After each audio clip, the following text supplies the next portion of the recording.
tua imasang wa hung go nam volunteer so he gam kai ya kila khoma mi tam ta chula ki bol zo lo de na chu gam kai ya tisan khat nam khat I na wa chu to ta dunia he pret bol do he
cultural troupe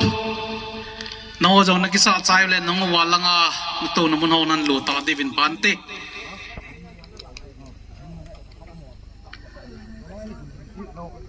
aile ki pawin ni kholo pita pathin nei pe jewin masa pentin pathin thangwa so keute organizing committee chiting le kola hin kaidu hin hangsung mi pite ho pon thota pan la nazalwa tunin di khwa yung ki pat thei diu ama ho ama sa penten pachan nai piu tol honin program hin pan tautin tunin di khwa tolai pau mi 2026 kum kha na kin gon chiting le KZVV kum tha mai cham tuni ni khwa minister Raipan pediu pastor SN Hanghal lungsi ten khatim tin do pediwin kante man he ke paume abanin tuni ni khwa chief guest Raipan pediu puyang lel hauke vice chairman Kuki Jo council chief guest puhin abanin tunia guest of honor Raipan peu Sahilka Vice President Pu M Thangboy Hauke Aban kinin guest of honor nina Pu Thangmalet Kipgen President Kuki and P Sadar Hills Abanin tuni kwa kinai pa ipan piu Pulun Thang Hauke Chairman Kotu Manzo idin pediwin kantemen aban kinin amin sewa kisahi dong le district sunga dinga pathen phathei but chanjala ungki tungdo unified command convener pu khabwe 18 pediwin kan temin hei abanin pu Jeremy abanin pu Lalboy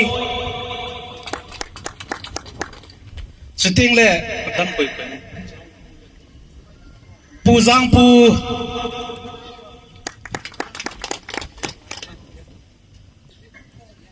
lek thang ama jang din pe din kam te men he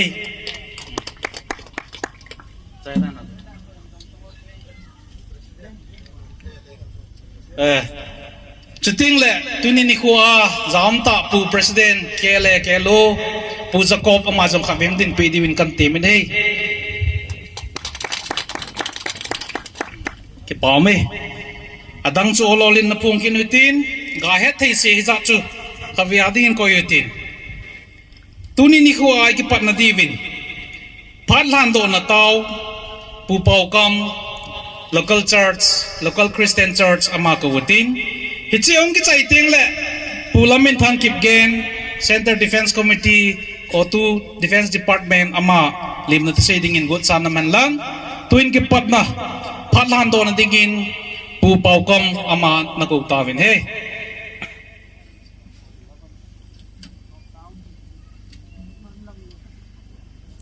pathena nga kun che hotin tawna ni hote ke ho zo se alung sen na ngai dun na hin pui hoi wa hingjing ka pau theng ka pathen ase sa ni simunga ni apana he komna kangpo PD6 sunga Central Defense Committee hoto go nanoya volunteer gamnga ho ki khop khom na la ki su hal khom na ka hin nei nau tuni hi achai na hu hitan achai na hi to kilhanin hi chikina hi ki mang chading ka hi en pakai talagau theng tha na nim piwa e sino pha the diu le boina hung hung thei do ta nei chom khanwa tuni to gon le program ho hi nang ma za la lo thing ta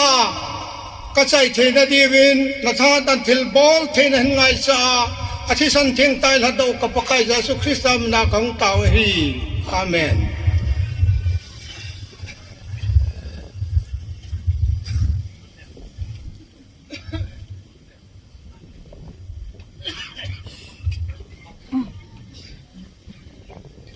tuin lim na tse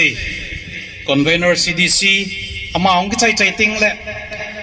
golhang go go cookie amain special number khat line sa pe divin gut san nam ding kan ti min he kipamin amasan tunini ko pathinin dam nei pewa hapta khat sung yung ki man cha nawa boina umlowa achai ni ko to mai cham ni ko mang the yaim jeven amasapenin pathin gathang wain chitale tuni to lai pau mina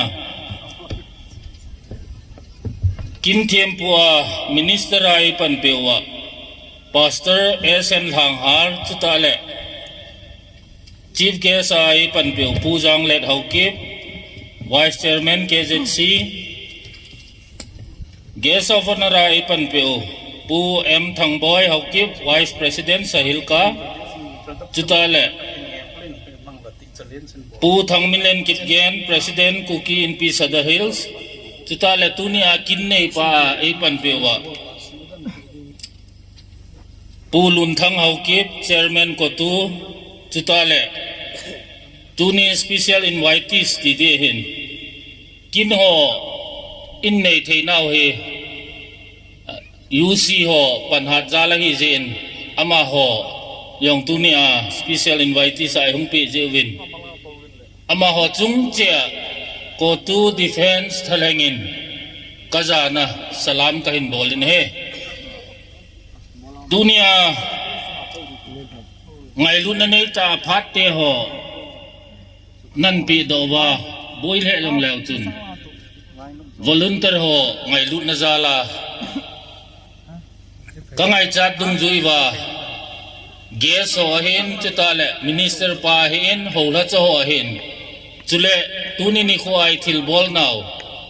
a kho house pu hin chitale ase mang cheng hin chule lai ho bung sunga ho tha cho si hin chitale KW women ho hin chitale volunteer ho hin area wise area 22 participant ho hin chitale tunia hung ki ko e ho CSO adinga district sunga kukin pi hin Sahilka hin chitale kotu hin chule women lang hin keso lang hin tribe in pi ho zo silong kotu defense convener hinan kazana kain pekinin chule tunia kin ho dam sela inei thei diu jen lam kai ho ahung cheng ho hi vivi ho chani ma ka nei povin gen thei ta hung ki loi kho ma hen ki pa thil pi yong ka pi nom ven chutale tunia he gal sunga kumni wal gal nei na wa victim family ho amin chen ki se hi yong le I het so ke diu hin in zo le hung ding do diu hin ama ho yong ngai lu na nei ta hung je vin ama ho chung yong ki pa thu I se vin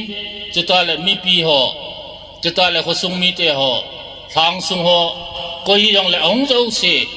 vi ho thal hengin lim na kan nei in chu le ki pa vet sa na in ki pa thil pe neu khat hin pe ving ting tu in online committee chairman secretary yong hung ding do la ki pa min te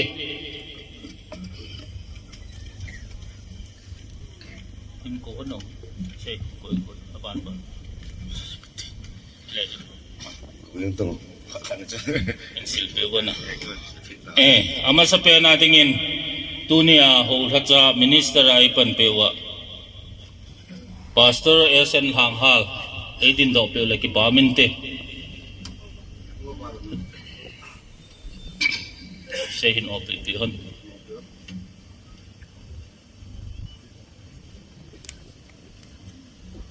jong tu pe pai pai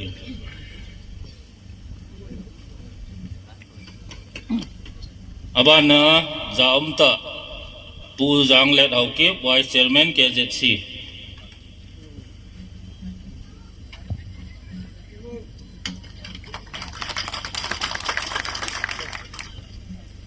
abana pu M thang boy hau ke vice president Sahil ka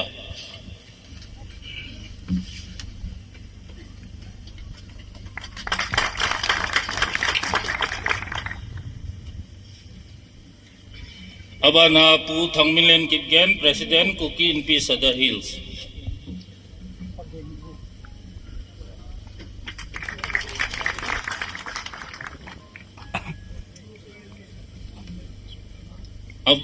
abana pu lunthang hau ke chairman ko tu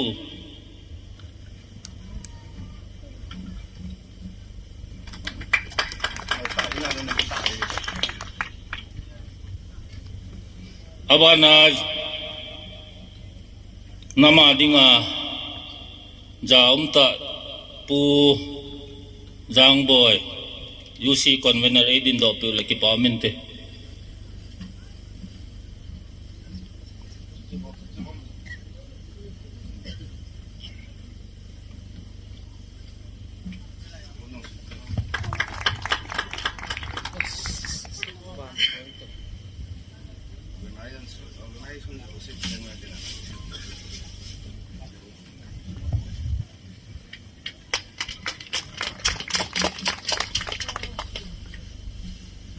abana jaum ta nama dinga lamkai pu paumin thang edin do pe le ki pamente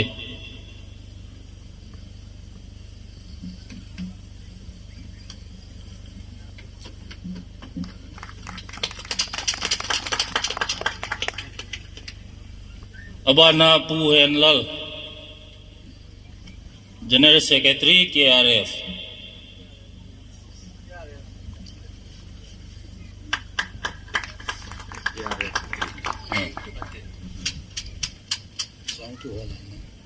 kan ban ra sa tu pu jang pu ei din do pe le jun ki pa min te organization min wang sei da ta nge na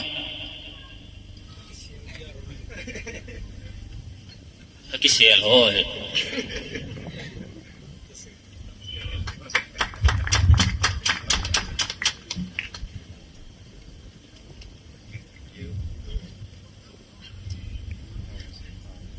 pu thang len se kip gen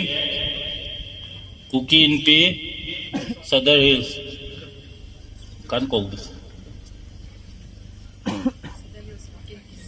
speaker pa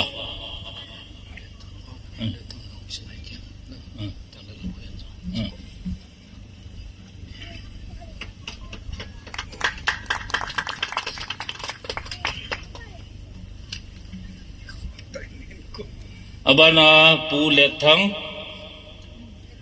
sinai kem ei din do pe le ki pa min te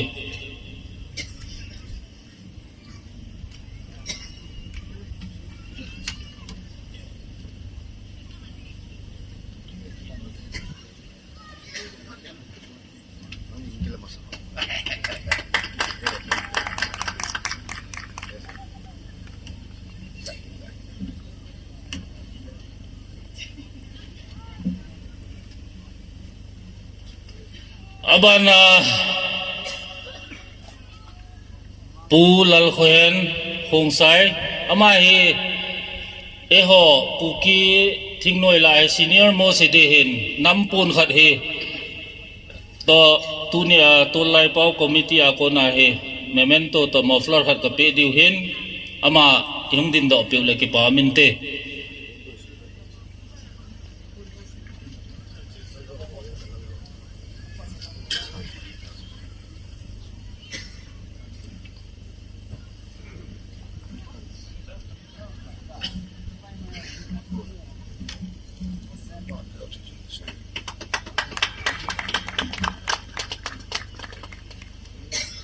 ngopo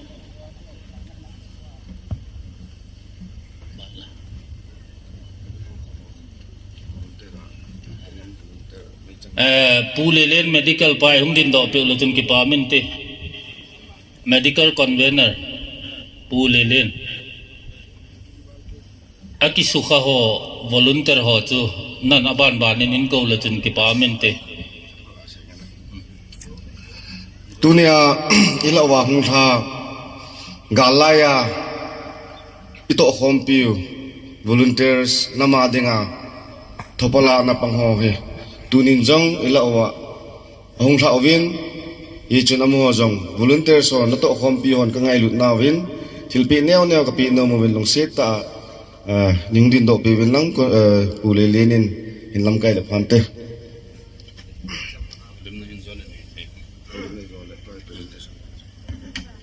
Sudang tampi say lovin,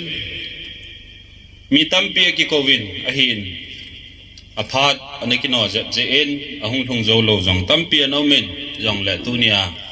ahung kham hi kain ko do de hin tin akhat na in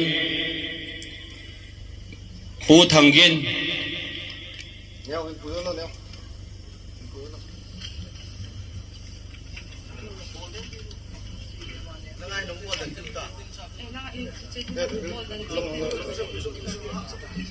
zo phat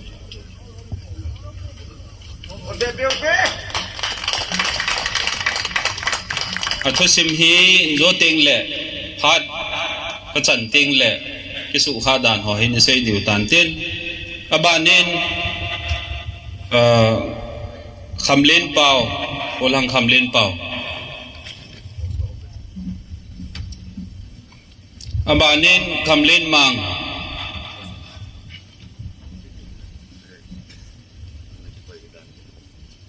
abanin lammin thang no kuyo abanin nunei si license ga banin paulen thang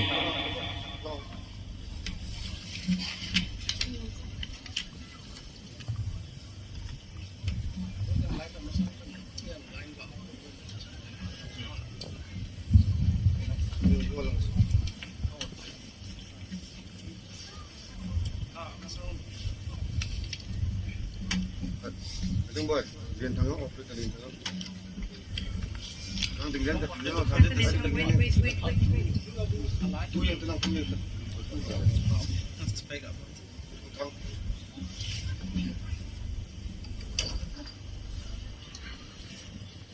Nó này xí. lammin thang dong ba Đúng rồi.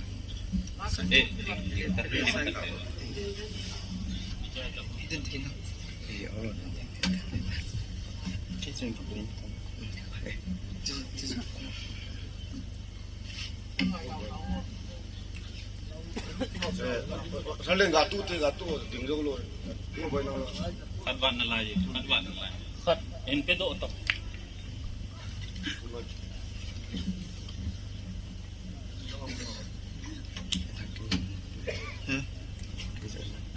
vâng một địa tình bút lùng nhân thì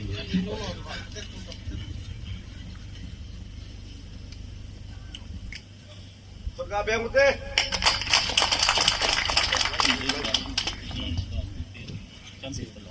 chân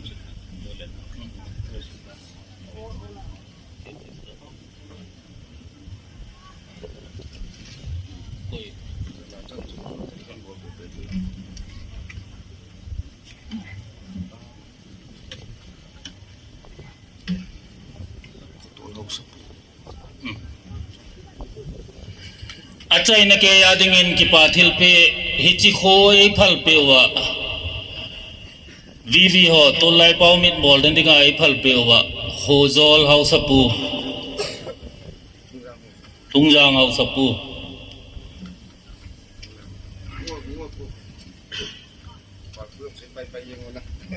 ipi yong le khosung yong ka su ne do khosung yong ka su boy o hin ngai lut na nei ta vivi ho nei gel khozal wa nei phal pe je wa ki pathil pe a chichu ka pe hin tin pe di dang yong ka nei povin ipi yong le chichu nampun kan pe naw a hin ngai lut na nei ta nei san pe je vin nang chunga yong ki pa thu kan sein ipi yong le thil pe to lim na thu ka sai na chan chu hin tin lim na thu iti ai le ka lim ve ti le ki chai yeng thei lo hi ya chu ngai lut vet sa na thil pe hin ki pe hin chu chu lim na ai la diu hin tin aban pe di am wai yong le injo lang len ki bol tan tin ke hu lim na chan chu tan te ka ki pai ki pa min bana go kuki aman khat ve zai la hi ngoi happy divin kan ko vin he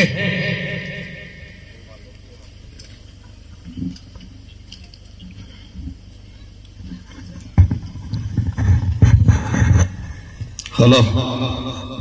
ki pamin I dong pat poi ba masu pen pathen thong wana ka him pi in artist ho hong lo chu ki jan na khat min pathen thil gon hin tin lam kai hon emergency se ga ke poi mi tang bangin akalung neo poi a pet pet he jong le o ezi chu ki phan lam he wen lang pathen thil gon hi beng ka la in e pi jong le emergency to ga ki on jong posa kanam ji lai wa kala pi wa kan ne yo gal dot post hi chala chu in sign cutting ama nong si ba na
Kahin kal tot sing e kapul nau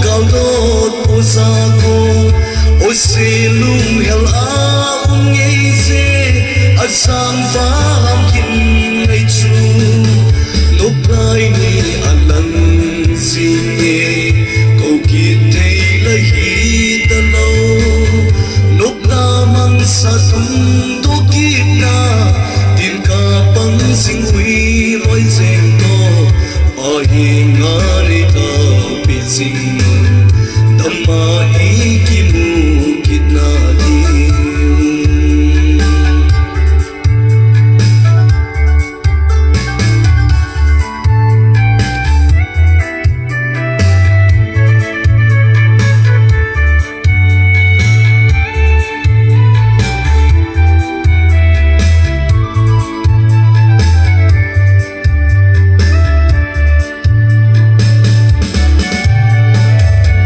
cầm đai núi hin khuman va o he a sa tangi ne le sa jisu so si lo sil pun song kan ha ngai sing ui kai in lum ka ngai si da no ma ka le nai ni khu chu kai hin kal to chi sa ko o silung hel aung ngei se asang va ham kin ngai chu nop lai ni alang singe ko ki thei la hi ta lo nop na mang sa tum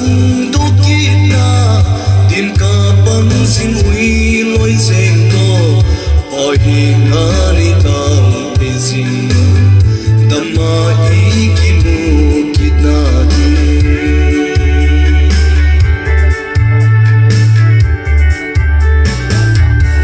Kaki pa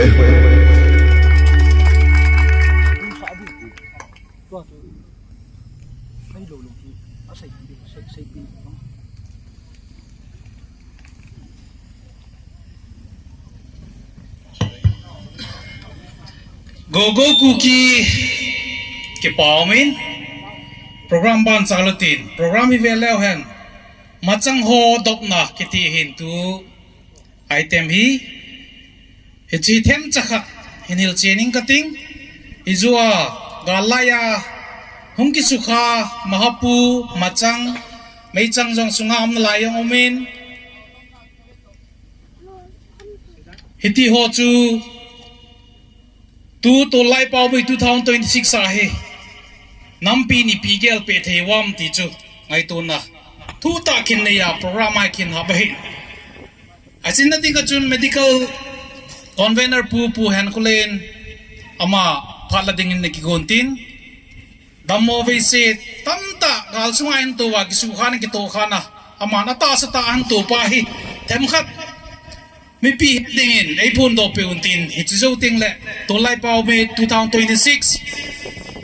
organizing chairman pun ipi bolo pham ti chu phat chom chat in la bentin toina mani khat kana ongki ko dingin toin pu han kulen medical ko tu ama phat campaign he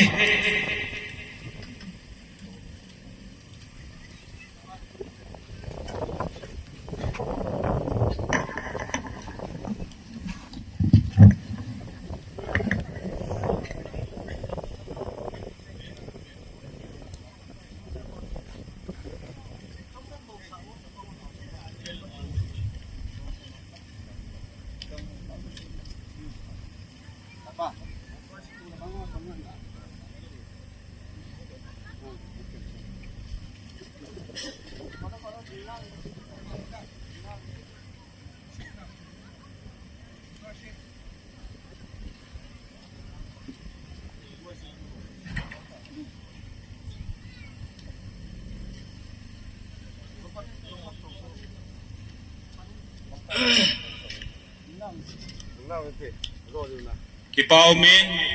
tuni ni ko pathenin ni ko hai tai pi wa tuni ko nam thapala na panghi han lang lo chom choma panana lai jong le thisan naisan to khan tam ta na to atunia itabang to lai pau mit ibon na owa kyong mo pokhat hi na phat kaman thea chiong le tunia aki so kha hol hing set kim selin hung zo hi jong le kham ka hung thei ji win phat ma sapen penin phat phai pi wa pa pathin thang wa na ka hin pe in chule tunia CDC lam kai hon ta banga phat mun khadin chan hung yong hi inam dam naw khat hetin kalain ma ho chunga jong ki pa thu ka in sein chule tunia hung ki khom nam lam kai ho zadinga kilom ho hi in chule CSO lam hi in chule nam volunteer ho hi in nu te ho go chom na hi win auto medical thalengin na bon chaw chunga ka ngai lu na le ka jana salam kain pichewe phat hi gain so la loading hin tunia hung kal som ho hi athu sim tham khat chai jong le hin ta lang ka ting chiếu tiếng lệ gala pana ihung ki man sa now hi chi hiat som lam ta ka hin sei do ding hi in ama sa pending in to chunga hung kal song injo ngai lu thilpe lam kai hon an pe ho chu athu sim tham khat khat chai jong le hin ta lang ka ting akhat na hi lam min thang ho kit ma hin ama hi sana sabia lam kalang boy niya hichi divert na dinga chu pananala hi in alloy mi thumin wangsi ta in hin khulim na naneitan ama hi ata sa chunga hi me chang ngam ha hi aput na wang phat ta phat chom khat jowa hing do a cha ko na hi ban cha treatment hung ki bola tuni sana hi i hola hung pang the ti chu kaga sei to hin tin ka sei to honin Mr. Lamin Thang khat ve hung ding do dingin mi pi mu thei dingin hung ding do dingin ka hin te me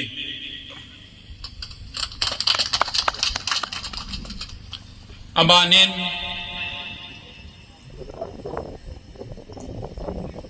pu thangin haukip ama hi det trinia gamgi phai boy na sata mi pi boy la ya hi mi pi izat ham khat hu do dinga pan anala na hi akeng anaki kap kha hi in chujong le ama hi akho na ki khat hi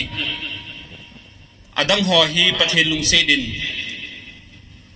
adam mo naw hi gang ta tai na dam thein ama hi infection ana sang kha in tuni chan hin ni ve thum ve da bang hi medical team hon na ki boy pia Nagaland akizan namuna hi naga hospital hi thum ve da bang hi hospitalized an hi ahin tu din muna jong hi ma hi dam thing lo lai hi abana hi treatment ngai jom na lai hi in tu in pa thangin hung din do pi ding in ka hin te me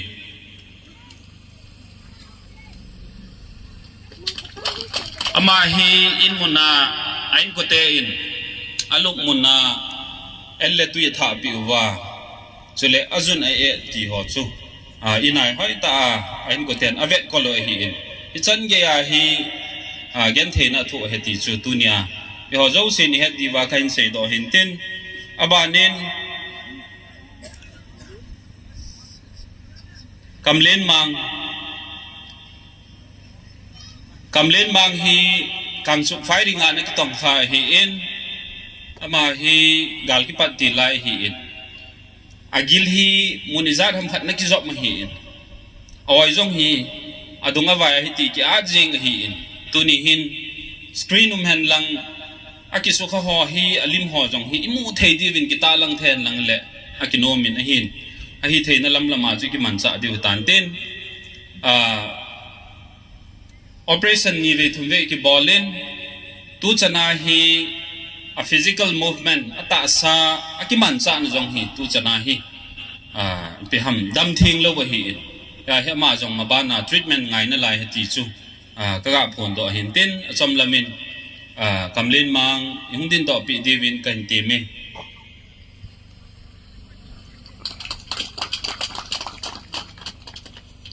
abanin khamlen pau ama hi pathen lung se din akhut khat le akyang lang khat a hi mei chang mahan apu hi in adang to te ding in ama hi tu hin adam tabangin aumin ahi wanga hi ata sa chunga hi nop lo na ti da ham ata sa ki man sa na hi nop lo na ho ne jin ama jong hi mabana treatment ngai na lai ding hi in ama jong hi kang chok phai ding na ki tong khama ma hi in tun yung din do piu ne ki paw min te abanin nunei si hi 31st December 2024 ni khuwa saibol muna mi tampi na ki tong khajong le social media jong in modi wa hi in hichi ter gas ham ipi ham akhe hatapun akha hi awe fi alugu ge ake hi tu in wangse ta in namini ki tho kho movin adam te ding de na in amit lang kha jong hi hu te ding de na chun pan in lawin ahin tu hin lang khat hi wangse ta chun anaki hu do zo tapon ahin lang khat hi artificial chu to pi uvin chule tu hi amai gu hi chi wave pa hin akha na hi amai gu he ke in ama hi tu hi ongoing treatment na hi in tu hi phalbi ahung thuna hi le ma hi se khada ham tia ke hungai hi in treatment hi thumve tabang anachi in surgery yong avel vela ki bol jeng hin tu hi ma hi February hi lo le March ting le hin banjoma hi plastic surgery amai gu ke na ho hi na gu ke ho hi aba na plastic surgery chi jom de ti chu kaga phon do hin tin ka phon do ta khani nu nei si ungin do pi divin kan te me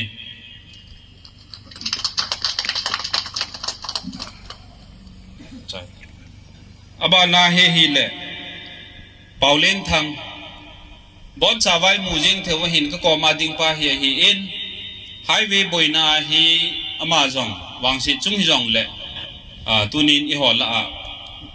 phatte chan pan ala thein ki pa aumin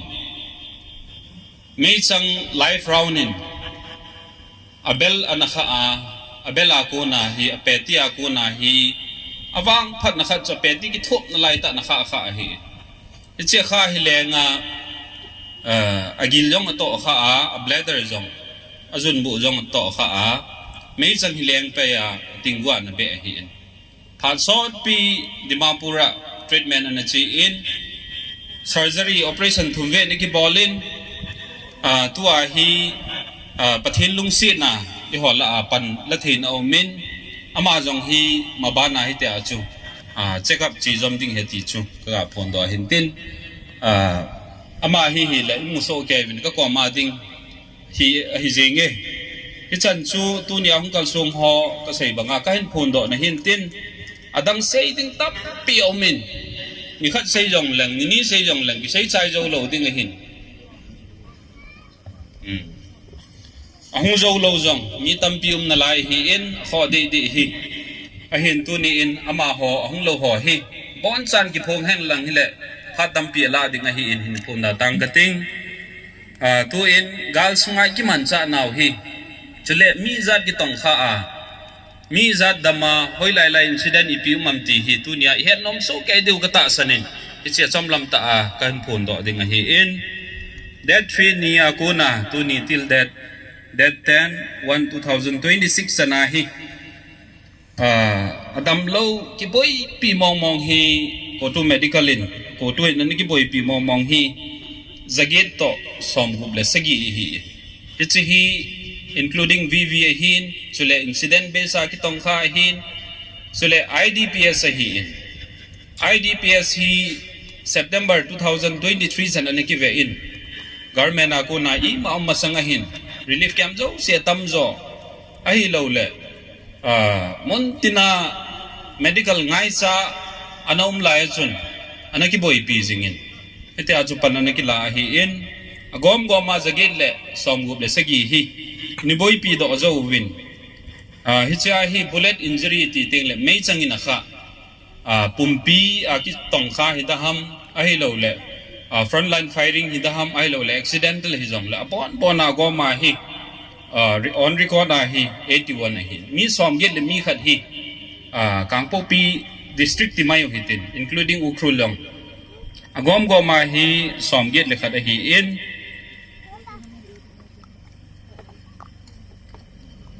ฮิจูขัดฮิอินสุเลอบานฮินincident ni kitihan lang hile highway hi in saibola hi in hicha ki tongkha hi mi agomin saibola hi somget lagu nute ho somget lagu ana ki tongkha in hichilai la hin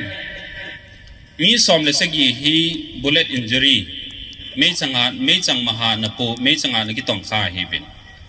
saibol incident iti ting le sp pa chungai lungdam lo now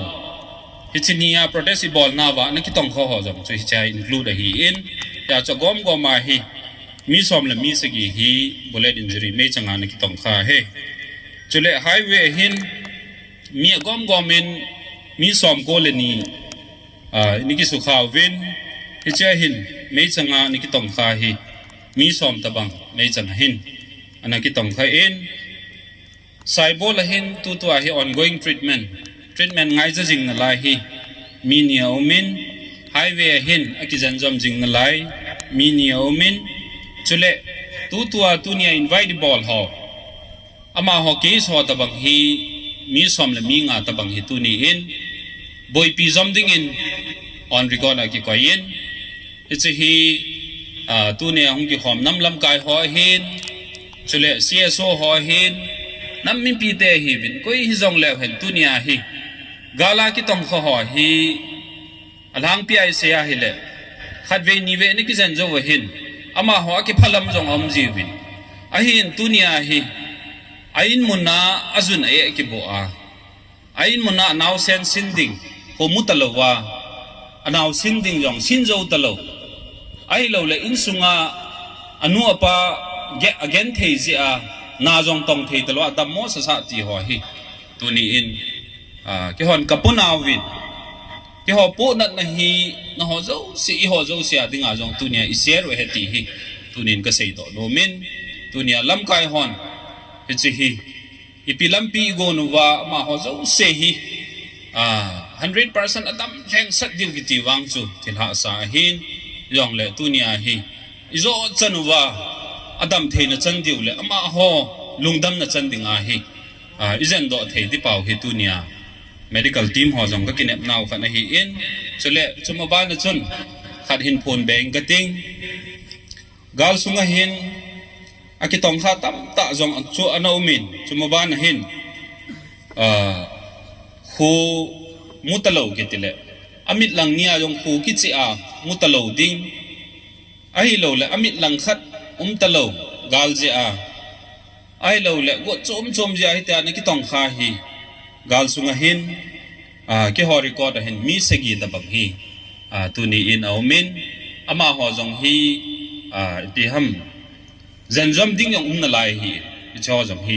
panila khom ki diwe ti chu ka se hin tin chule aba na hin sei min lal khong sai khamen lok firing ana ki tong khapa hi tu hin ama Nagaland akizanin bom hal me chang hal khat jong hi lang khana na lai hi ama jong hi zen jom dinga phatsa khat so hi in chule song lunga ama jong hi tu Delhi kizan na lai heti yong chu namgal je kizan na lai heti yong chu ka sei do hin tin ipi jong le jo ting le lamkai hon pha dung ju ngai chat hong sei dinga kilom am jong le ichan sun hin phat saing kating hiel nam le pathen min ki ngai da te medical team ho in han se chu so ke tawing tu yong ha se tapung kating ichi na diu khat chu kan se yeng de bulong pe na lai diu final yong pe na lai diu ji chun kong kino thim tan tu ni imasangwa hongding me chang ha pu ilawa ale nama ding ana ki tang khoi imu so ke win ichi hi nam pi ni jen diu he ka ti he tu ni a he ain sung min I changyam khana na boy pia medical team in I changyam khana ana boy pi tua wa ngi namin ikito khomo wa cheng kha cheng ni to khomo wa ji izen dam tai tai di ti hi tu ni a mi pi ho zo si sadren pumpi anga taw na khan nei he koi ma kele ten amo lan laya ki tong kha ai pon nam ga nei jin wa ki tong kha he ye chun yel dau po ten dunia ahung thai lo laya cheng chun is tawin ahung thai lo hon jong ji lung ina gel so ke wa I bon ke wa pan la khom di ti kan se hin tin cheng le bungmola house meeting in the event cycle house meeting in the event ichini yong chun aki seitan namin ipiam khat be ibol pe lo khoi ti cho hin ichia chu khosunga inei kham khamo donation house pulam kai nan cheng khat cheng ni yong le dong kho muitin en sung ni te cha te nau te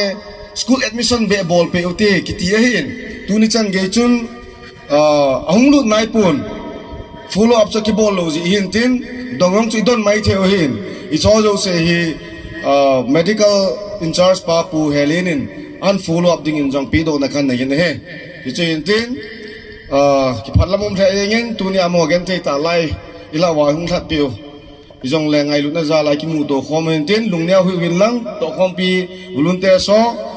kon kadin pi diu namin kadin pi diu hoi ta ikizen tho tho du he ti chu kan se hin tin asai na penin amo ho iza na ve sanin khat ve slogan ga sam ki no tinda ta chapa hanilang na han diu he na lung neo thai lo diu he ji chu asai na pena kan se tan te ka ki pa ji chu hin tin tu hin presentation khat ga bol ve diu omen secretary pa hong ki go ngen lang nam gal hin nei na sungwa hoi lai hi jong lung don na ingai cha na pan na jing nama dinga tuni chan gi ya aphat ho zo si phal do jinga nu ring boy kha bing din do pi wen lang ama hi KWU Cedar Hills joint secretary in tuni chasan pulanga ko na handle hi tuni ye jun committee in ka ki pa na ve sa nen thel khat ka pi no movin volunteer ngai lu khat le volunteer kho sa khat hi jingin kanei kham ka thei kham ko them khat kan pi go no he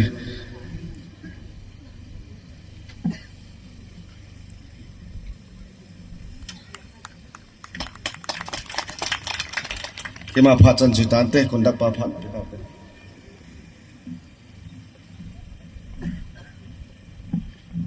district level machang ho dopna tuni ni ko platform do to hi pathenin pathei bu han lang ki thungai tain sumla pa ing ki na jong la panal khom che utin thal jong ngai cha nong la panal khom che di ki chu he chai ten chaina chun kan tim kin win tuin parade KZVV ho phalungai tan tin ama ho commander ho lam kai nain mon phan te ti ding zuibin ngi sawin tin hichu zo tem le mai cha mu ding ai tan mai cha ma so hoi hin sa hin committee hon gon tup san na ko yutin tuin KZVV Cedar Hills ama ho phat na pedo taute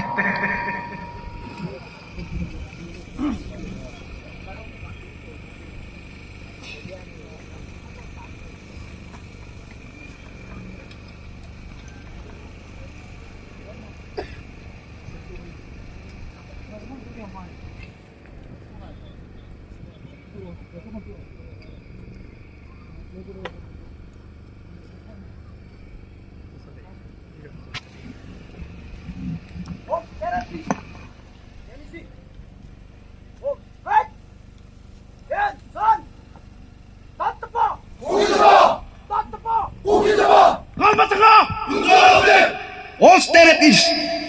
Stand easy. Go straight. Then, son. Officer, arms. Officer, hand. Salute.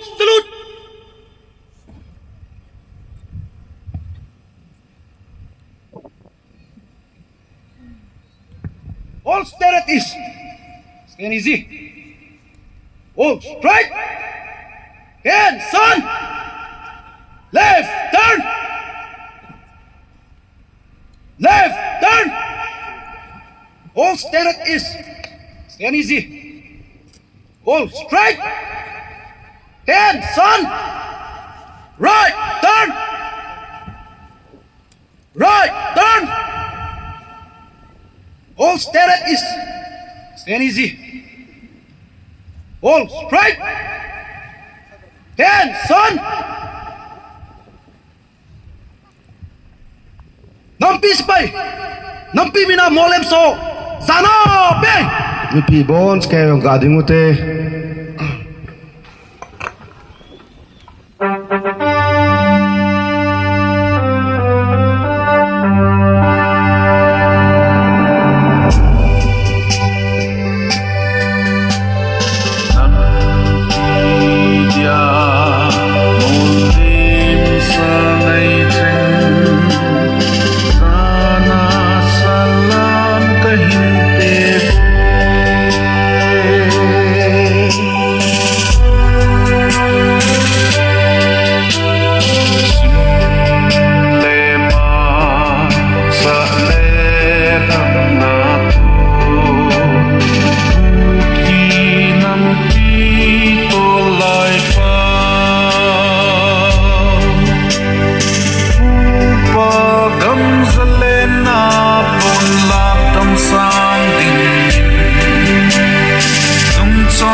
Piwa tàu kết tàu thế. Sana ngat. Hold stand at ease. Stand easy.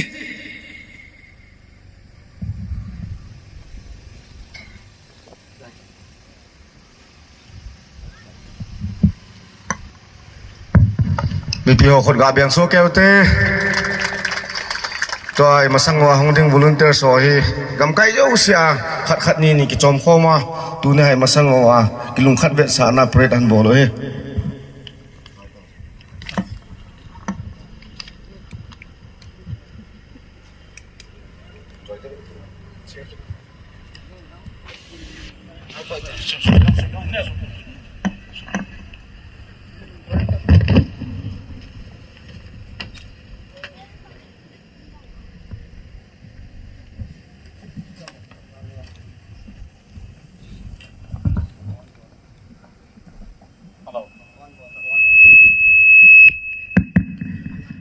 Ki bawmin aban chalkin itin tu hi mai cham kin hi kum tha mai cham program ong kisun bangin phachi so apatin phathei bu no jam hai min putin gen thei ha sat nai na tu ho jom kitil khona na yutin imalam wa hi pathin ma pui nai chan na thei di win tunia minister ai pan pu pajam ta pastor SN hangal aman mai cham kin in nei pe untin volunteer holding jong taw na nei intin gamsung ding yong taw na nei tin lam kai holding yong taw na nei intin hichai taw na ho pathin to ikaw ba a head peding in mai cham ridon na convener pu aman mai cham lui do pe lo ki pam tin chiu ting le minister pan phat in gila to ding in ama tem na kan nei kin ne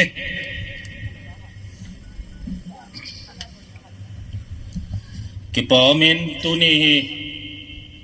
vivi ho kum tha mai cha mai ta ki thona hi itoi tham na wa gaminga na wa pathinin phathei bu pi na di wa in sung cheu le ito na cheu wa dam na phai chan wa lam kai hin chuta le chapang cheng vivi yo se pathinin phathei bu the na di win mai cha ma sang khat ten ko in ting sa hui hi hin koing ting chi pastor pan hin han do pai pai in tin ke ma phat man nai chan chi tan te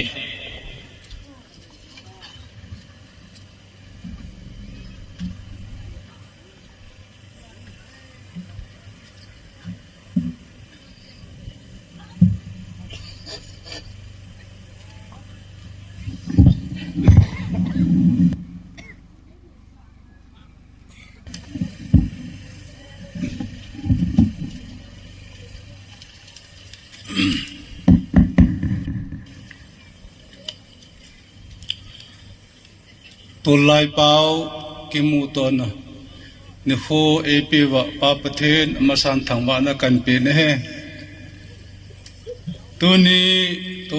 tulai pau ki khop na ki ho naw ki su ho naw ni ho chai ni ho epi wa papathen evel thangwa na kan pe ne he tunia nam sipai lam kai ho nam sipai ho nam sunga zapi lam kai dal hacha ho nam sunga kitong kha ho gar sunga thina tu ho teng le nam volunteer jau se chele adang dang ho tunia mi pi hong ki khom jau se pakai manin za da salam kan pe ve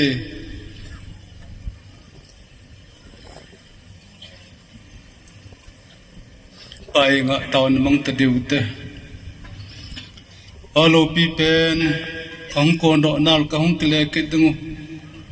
wan chung thenga hingjing ka bon chawa ka pau thing ta pathen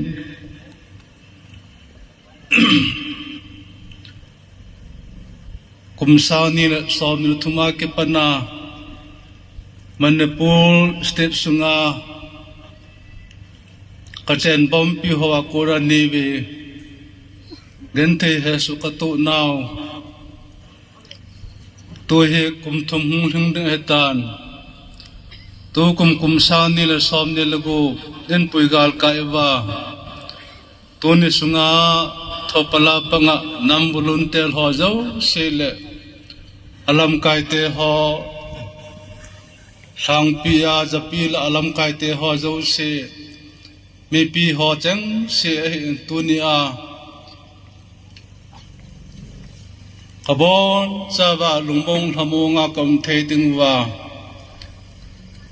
gal kon ding le gal sam ding sum kon mo ding kabon sawa ki han ho thei ding phat phani pi na lai ji bin nangma thangwa na kan pe ve pakai pathen komiti san pi gen thei ka thu wa kaza mo wa tu nau chapang hen kho alem iti san ge ne koi diu ham he jong la tu ni a sa ni som ni lu ka ke han ho naw lam kai ho changin ke lai na sum to le tu teng le kin mai cham cho zo se hi pakai gam sung pum pi a ding le kang pu pi gam hop sung se si a kachen na ho zo se na hoi dam na kachen the di bin mai cham sum to le sai phate ne bu pi men lang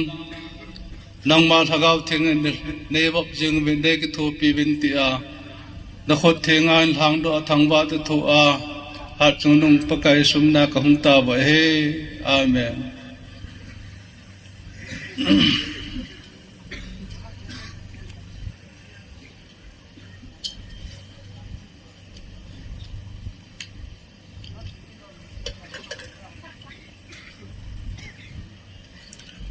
some numbers the khat le som khat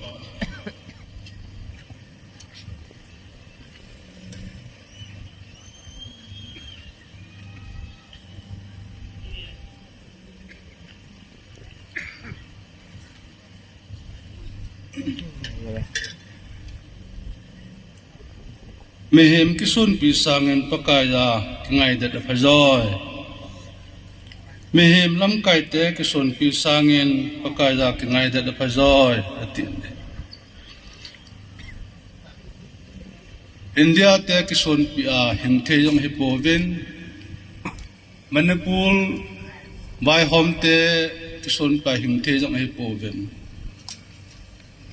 Teng le India lam kai te kison pa hing the yong hi povin Manipur sunga vai hom te kison pi na ko cheng the yong hi povin Ia jai bo cha wa hi Lam sunga lam kai ho hin sipai lam kai ho hin mi pi ho hin tu ting le volunteer ho hin bo cha wa hi mi he ma ki song le lam kai ya ki song lovin pathin i bo cha ban ki song su ke hete ya kai zau se e pi thi ba pathin hin mi hem khat hin ya ki lam kai lo te hi povin ya cái lâm cày và lâm cày mò bội này dễ hin mà họ giấu xe dòng hin lâm cái hũ đó đừng ngập bật thiên tuần biểu hin mà họ thu rồi ngày đừng ngô mà họ dòng bật thiên nuôi ra cuốn đừng ngô bật thiên ra bỏ lâu ba lâm cày ra bỏ lâu tiếng lệ nuôi ba ra bỏ lâu tiếng lệ ina lo pe ko ngày bội này Tia chu ichen nau gam sungai hi ina lo pe ko the dinga chu lam kai pi pu ho thui ngai chu wa vai hom ho thui ngai chu wa e ho jo le ikilai khom pi ho ijet ve ya ho to kilum khat ta hin khoi man khom dingo ki thungai to dil de la hin khoi man dingo to kum sa ni lo som ni lo gu jang he i chan ge pha diu tia ke he bon Hi chan gei bat na lai dam tia ke hepon hi ya zu ke lung khat ta hi pan khom wa kali son khom lo wa ale gal zon ine zo lo de hi gali zon divin amasan pathenga ki song hitin teng le ki thungai hitin lam kai pi pu ho sei ngai hitin e ho jong sei ngai cha te hi hitin teng le lam kai hon jong pathin anga kun su ke utin pathin ma kai nan lam kai ju te e ho lam kai nei ma cha lo ling lo ding a hi e ho ma phu nei ma cha lo ling zo lo ding a hi pathin ma kai na zo na boi san ding a hi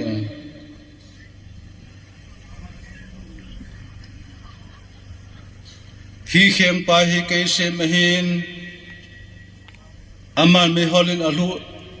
alut amen mancha akhenge mithana ding mancha choi sipai zo se jong ke sem sa hi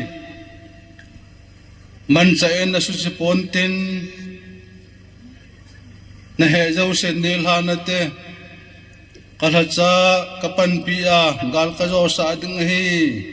tin pakain asejin again thelo wala zoni chan lo ding wa hi Christian ko do lang gen the ha sa tam ta in tho nung teng le van ko pi kilo ding a hin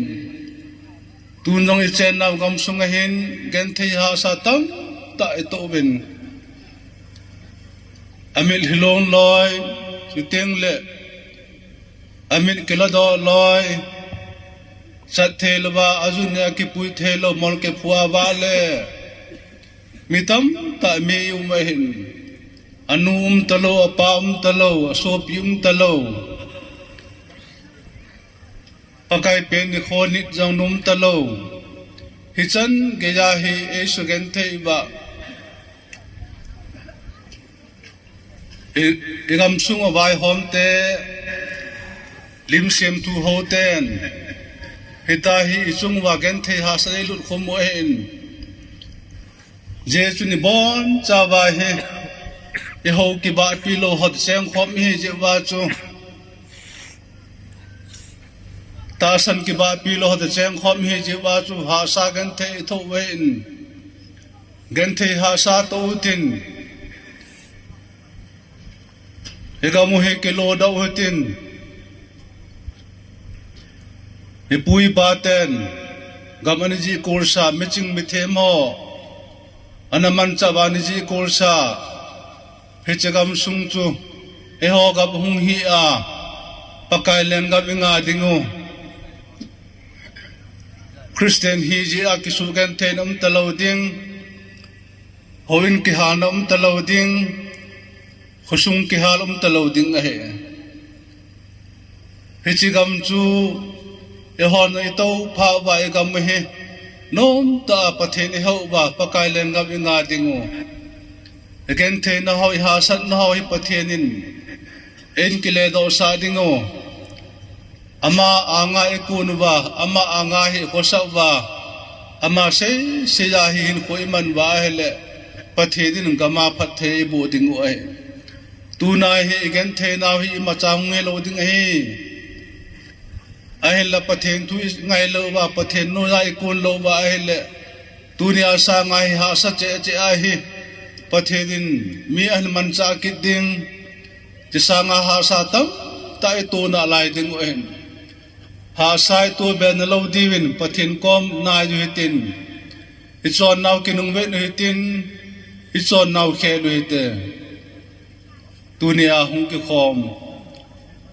sipai lamkai ho ahin japi lamkai ho ahin nam volunteer ho ahin namadinga ain kho phal do ho dunia ho ke use la mun chom am ho zo se sangkhat ko sangkol thum kuma ki parchun gar in to ven ke jeng tan so pi nga ka chanin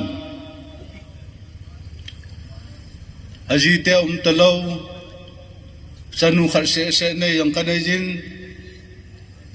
aina kinung le agam dal ha inam sunga dim se ne hin tun jong hin ni be san ne hitan izamu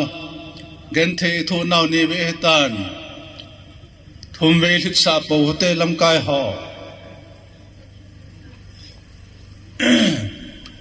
ni be jong hi phaja tan tin ilam kai them lo wa mo po ne ki them lo wa hi le thum ve hung na lai ding hi iti ko wang hung dam ke pon min gala ni ve ta ki ko wam phe na e bol hotan tu san gi ai ho ki gong lo lai hin ki gel hello lai hi min chim an cha ya hin bulu teng lo ki gong te hi win je chun lam kai umoi lo ham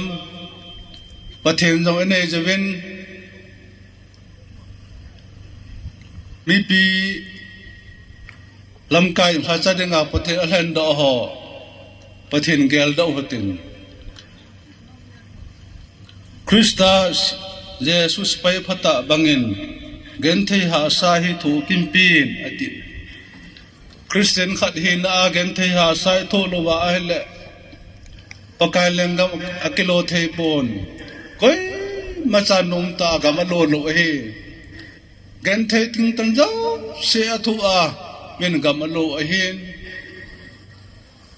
patheni ta san naw gen thei ha se jo se to teng la bo chun pathen lengam i lo ting o he gor se bol min jong dan dung chu ja bol lo le koi man zo na lan lo ko sang thei poi atin ne ira chu gor se bol ho zo se ata sa akitima akam akitima alung thim akitima bol a pe gor se a bol ta banga hi men gala e bol hi ching the ta la kitim them ta hen khoi man wa ita sao hi then sa dingo sagau him khoi then sa dingo teng le chun gali zo wa nom tai khu chen dingo pakai leng ga ma nom tai khu sa dingo he ti tu nia hong ki khom mi pi te hin ti tu nia hong ki khom kama dinga ki pe do ho bolun tel ho zo se hin lam kai ho hin na bo cha wa pakai mena tim na kanin chi bai kan bo ve pa hinga taw na ma umte olo pi pen jing bana ka pau thing ta pathen kaji ka cha te ho izat kaman sau ba gam lago izat ka chan be na lai diu ham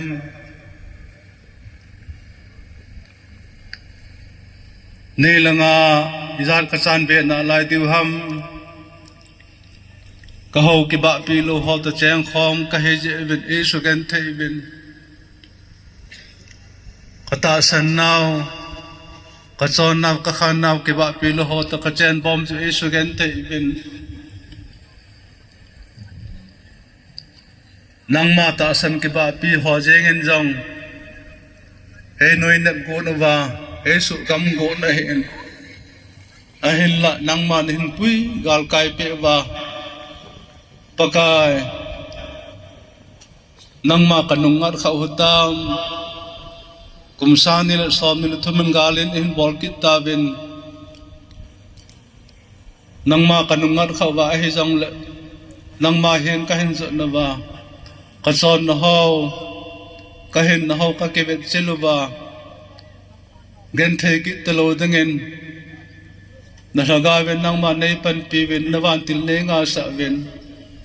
lamkay ha holimpin may pita kela pang kalenda ha holimpin lang sunlezana dab tua gente tua ngamla tingno za te hozo seyong lungmol hamon na hinpia thi naman na tua atasap tipukim jaw talo ho jong pakai tunin tipukim tai jaw lagang ngai lut jala tipukim luwahin kho man nahin nang ma kong thun teng wang le pakai tipukim ke ya nang ma to kimoto tingin kataw pi ben he kale se hin kho hi san ni kagen thei pi ti hang kagam mo he kapu kapate na lo wa kasen katui ba hi chaga ma peng te ka hi min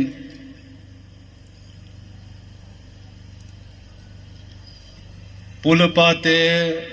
khanga ki pana thinglang na lo ba ki vai po na so man nei chu ton ho zo se jong ki ho ton a hi ding le da leng gam kanga ba ki ho le ki ho ki vai ho ma lungmong thamong a hin kho ka ban the ting ba to kum sani la som ne lago kum lhon kumbul ki vai hom le kumbul nang ma men lo pi thangwa ne le na pan pi ka ngai cha na kataw na ho ni kho ki pana nang ma thagaw te nin go pe wa to ne hin gen the pum he jong le lam kai ho cha han boi pi wa zapia denga ahin khu an to ta hung lai ho zo se jong to ne hin kang pu pi gam hop sunga am ho cheng sing tha ne hin pen lang gen the chagate abil na ho wa sumla pai pe de mi hin sem pe vin akido pi ho wa kon ke hon kinap na kanai po vin nang ma kinem nang ma ki ngai ka he vin kakingai now kakison pu kapathe nang ma en kanamahin na mai hingat kinin lang ke hon kanungar khaw jong la engai dat vel lang tunia nalung set having noja kum thumnen puigal kai wa tai himaba nahi itabangen the ka to be na lai diwam vai hom te hin zawa in bol kit vintin smla pain lam vintin mita san bai tele khab nop te yong ka hebin jejun zapil hacha pang ho jong zapi thalenga kalhen da ho jong lam kai ho hin mi pi ho ka hebin kagen the no ho ka gel do ba su gen thia kom no ne gel do sa ba pakai kabon sa ke ho kam gop ke se lo ba kabon sa ku ki chate na saga ven nang ma nei ho limpita ven kalawa ke bodneu cha cha mi hin za zon ka pai la ba ke lung khat na ke lung to na ka nei wa na lung set na ho ni khat teng la ke hon jong Israel ten mi ga ma ti wa chai la ka sa di hamta asem zango thing phunga khai bangwa hi มีไว้หอมนะลิมเสียมทูโฮเตไว้หอมหัวอักนังมันในหัวดอกเป็นนังมาตาสันจาเตนังมาทั้งบ้านเสียมนังกษัยบ้านังมาโลปีนักพลดอกที่เป็นนุ่งมงพมงกระเจนเทที่เป็นกระบอกจาเป็นนังมันในมังจาเป็นตีอาสอนสิปุ่มปุ่มฮัลโลปุ่มปุ่มให้จังเล่งตัวนี้นักษาขัดหินขนมปุ่มปีว่าเงินที่หาสาตัวนำวลุนเตลหอหินนำสุงาลำกายหอหินนำสิไปหอหินกลำกายหอหินมีปีทะเลงาทุเสดิงละเสดิงากลเห็นดอกหอหิจังเละปะกายตัวนี้หินอัฐาเป็นในหุ่นเวลกิตาเป็นในโอลิมปิกกิตาเป็นตีอาทั้งว่าตะทัวเกลให้นสุมโตหอเละสมัยจำหอเจ้าเสกหอเจ้าเสกกุมลุงเกจินนั่นหากเอาเทงินนังมันในปัวจเป็นอิสราเอลเตสุนเตเบลมานะปุยจาจานเตเมกงานะปุยบางจุนเกหอจังในปุยกิตาเป็นตานะโคเทงามเกลหังดอทั้งว่าตะทัวติสันเทแต่ยังหลอดว่าฮัจงนุงปะกายสุมนากังตาบะเฮอาเมนอิปาเมปะเทนนะโบเจตาวหัน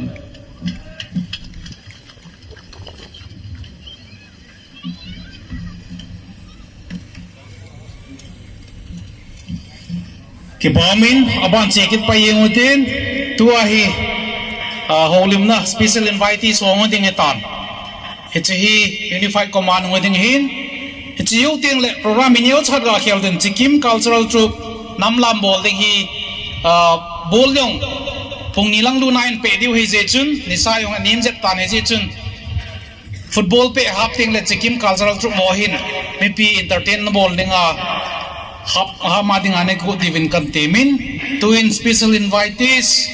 unified command ama hola kat pen nin pat ela pi wa ai ta dingin ma pat kan pe do tan he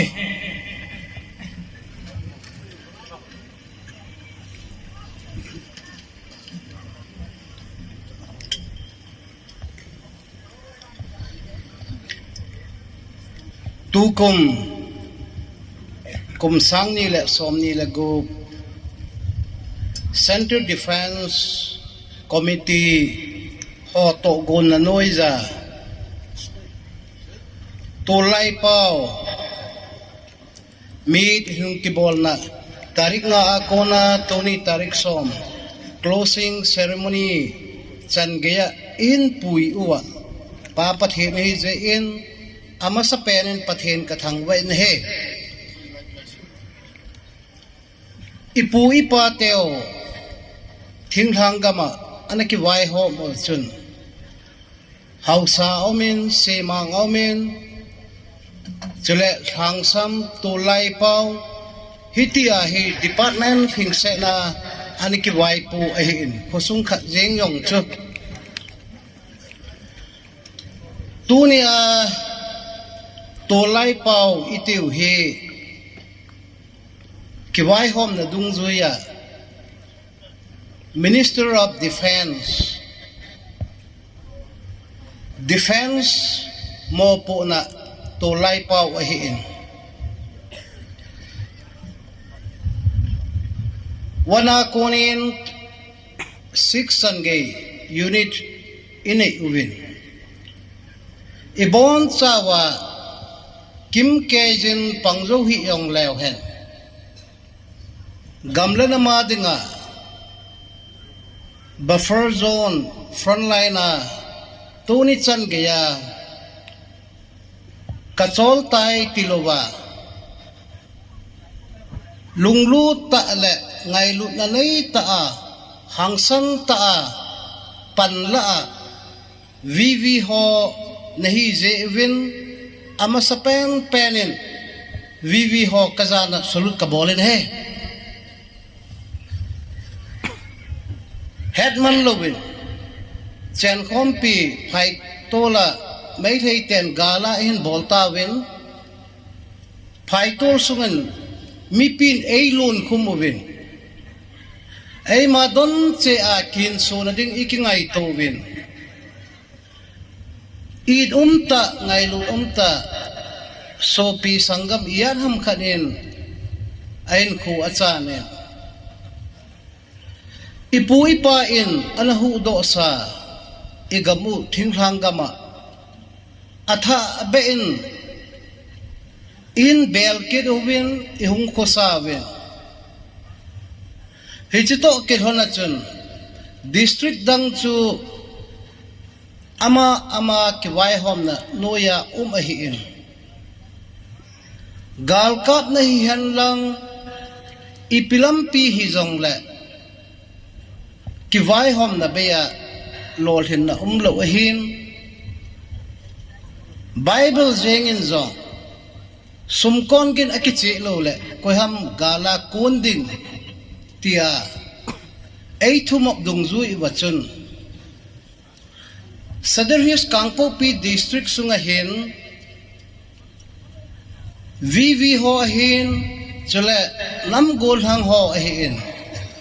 lungkhat thakhat na pan ila lo wa hi la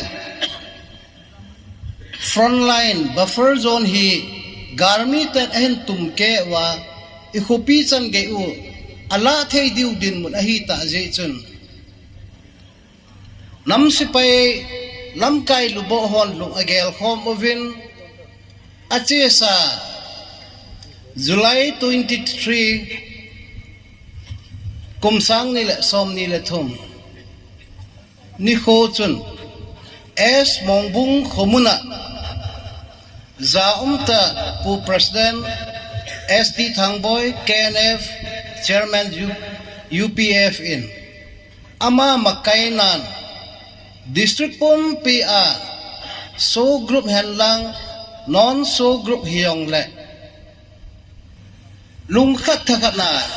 igamuhi inga khom lo u apoi mo tai ti thupi mangcha July 23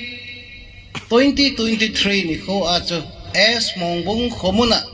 unified command hung ki phut do hi ti chu tuni a VV hot head di wa ga sei do he unified command hung ki phu a kona hin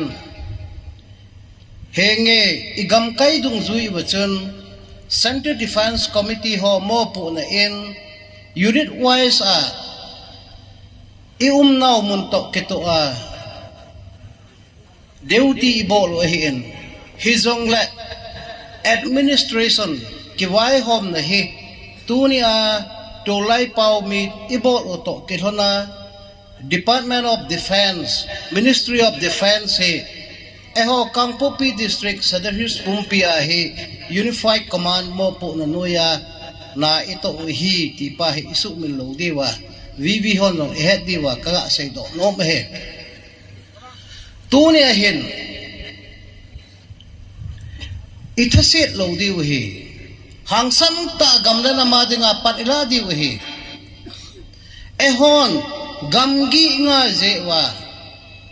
khosung veng sunga inu ipate ho inaute ho iute ho civil mi in lungmong ta le hamong ta a akihin so na diwa lona ato wa ai lo la bazar kai thejen sumla pai a hol uwa lungmong ta hi tuni koizi ham eho zi hin kehon gam gichin na gen thei tidong ka tho in mi pi hon kho e papoi ti a ipun lo diu hi e ho zala ma ho lungmong hi ve sumlo hi po ve e ho gamla na ma dinga thisan phal nga ma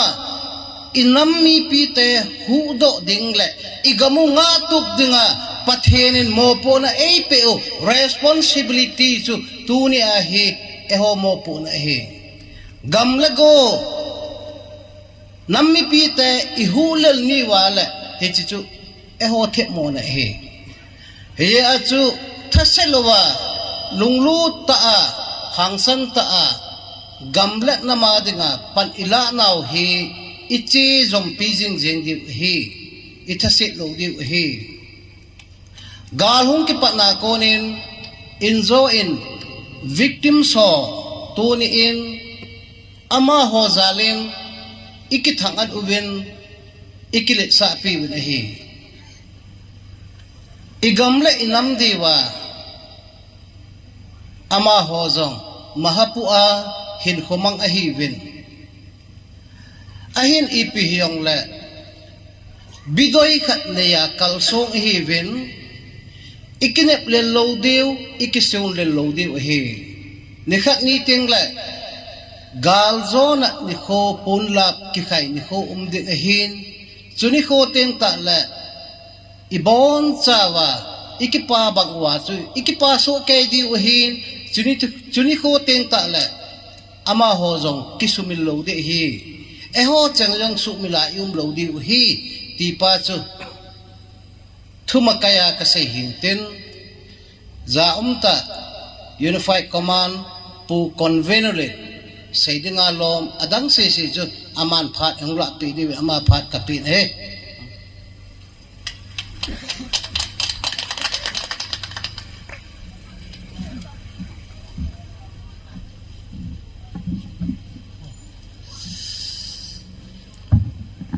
Phật hong sao dẹp tan mà là ngao hay Phật just tiếp lâu quá hay là như khôn ấy tổ lâu điều gì chấm lắm là mình chấm trăng hồ li mình cái tệ mà san tu nhà hong cái khom và nung ngao tàu gia đình ngao lom họ giấu sẽ tiếng lệ mà sang ngao tàu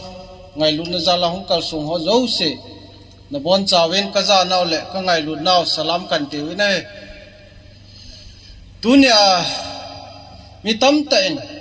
lo mo sayong le ho district sunga pathen in dam na phai pe wa kum thal hatha imu to kithona nama dinga gama dinga ami pia dinga hung ki pedo naute ho tu na masanga ding ho hen tengle tu ta post munaum ho hen amma ho kisuhal na tengle in nam sungwa nam khat hina district khat hina kusau khurang hina ulenau hina e ho ke ka khet khelna I macham poi chamna tai ti vet sana tu chunga tu lai pau mi di bol he pathin jali lo hingwin ki pam ka san I cha hung kal sung ho zo se chunga yong ki pa thu ka ga se ne min tam ta se yong le tu nya e ho igam inama dingai kalson naw sunga volunteer le thing noi ki ka volunteer le mi pi ki ka mi pi le lam ka ki ka achi sa phat ho ki het khil no zo se pai tha diu tu na lung khat tha khana idam sunga I district sunga ho sunga gala dinga pan la ho zo se ki ka ajong chamnam tai ti phun do thei jewin pathin ka thangwai na chung che wa ki pa thu ka sei ne tunin kai neu chakhet ima sangwai zo hong ding ho ka mu le ka lung thim na satai na tong khan ka boi ja min ka sei dinga lom nyong kan sei do lo mai the hen yong le tunia gal le tol ja ki sukha ki to khan na nei in nam mi ho iso pi ho yo ting le kyo jin file minin ông kal song lo chong kal song lo hay ta ông kal song ho se se hi ngày lu vet sa na le ki tho pina dang ka sang som som yo ting le tun ga din do sa de ông pha nei to lo diu ji chun yo ting le in hom ta wing ka te ti chu ka ga pun ma sa de hin tunin nau te ho zon to khom pil pujere min jong seitan gal ne hi win gala ding athu pi pen chu defense ahin tu ne ai defense ai ki wai hom now iki wai po now iki sei ngai za lo wa khat ve hu khat na ding a chu gal hi itin ta ngo ai tai ahin gal itin ta ngo le mi tam ta hen me le te I zo ta we ti win I zo now neu khat jong lo lai he ti tu na ka sei do no me nam pi pasal hang san hi win I pui pan asat sa analam do sa gam tam ta hinung lo lo lai da tho me on mấy thầy tê cầm hối lại hal Hawaii nô đó nào mà gala mấy thầy tê ấy rồi hết chi state government thân này na ấy bỏ rồi hết center government in hit chi hi cụ cái tê cầm ấy tay cầm ấy protection ấy pe wa inung lo di ham ai lo le ho lo protection ki pe wa inung lo di ham tu na nang le ke khu na mai jin mấy thầy tê ga hi zo lai dai po we izo na diu chu pui pa gam zo se ít ha so yo se nu chen lu teng le bo izo diu jen tu na e ho district ve le chu nau te ho hi chi jang tu na he sun le jan gen the ha sat gel kho lo wa nong kal so nu wa gen the I thu kho men ka ki pai ka ki thangan pi ve a hin sadar his gam sung he hop lia hop khat wal he I cha nu ta hi chi tu na nung lo na de nang le ke khu na mai chi su min lo de tu nen mi tam tan gal ki chai tai gal me le te zo ta we ahung kon ngam ta po we ti we ai la tu na buffer zone hi da ha ni wa he le akipat na diu mun chu tu hi ko pi la la ngen wa ki pandita chula ning le ka iki gon man ka wa boi neu siu ida ha tau chula hi zo zo se ida ha nau hi tunin lam kai ho patan ki gelu te nam me pi ho patan ki gelu te thung le changai ki khen le lal ki chu na hin khoi manu isunguwa ki wai hom to na ki lung khan na ki ngai lu na am lo ya tu na I kam hi zanu hi chanu lom ka ti tun jong koi party han lang koi operation hi jong le ei ma le lal ding operation le lal ding da thau te cooperation area hong sei ta po te ka phung ka chang yo sei ta po te nam khadi win nama min nam khat chi khadi jiwan nam hi na ei bo loin I nam hi na lung khat tha tan pan la khom lewen hi chan ge hi to de hi zat I thi di hom hi zat I man di hom hi zat ki su kha di hom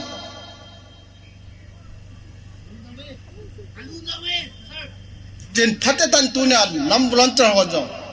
tu na na loi na gol tam ta anua pa en so men ai na gam pa ma jam sa tu na le ga sim chapang ka he poi le kha chui sim lo hoi he ni khal le ni chong chui khom pi di we ai la gal le tol ja jam ho nu la pa te ho tu ni hau sa pa phaten ki ge loen tu na masang wa di hon gal le tol he annan lel ni wa le na cha te jam bang ba no na jab de ti ke het le chun pa he hi chun lung mo lamong in cheng in tin khole veng sem te pathen chong in la ti wa le na cha te na sol do ho nung ko taw a chung thu ki sei kan nung ko taw izam yo le yam khom le pha chi dunia mi chan na hu ding na hu le ni te na yam tho tho chu na cha na sel le le chi bya pang ham ka ti tu ne gam suwa building tunga jibla kal ne ya ne langa dim se nal ne ho jong tu na iki gyal phat yu ka de tu na mas kamasanga ding ka to hom pi ding ka thila ka thi hom pi ka le ka hom pi ding naw ta to gam le se mi pi ka vel le ni wala nan ne na ko chu avam sai ti na ke het ngai chi ven do na da pan lan te la tu ne ai pan la mala ki lep na ding ai lo la sei mun no ho lu chu na pan ngap cha lo la na ki vet tawa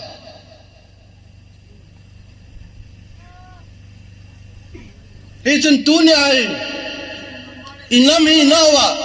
me le te to chen hom thei ta po we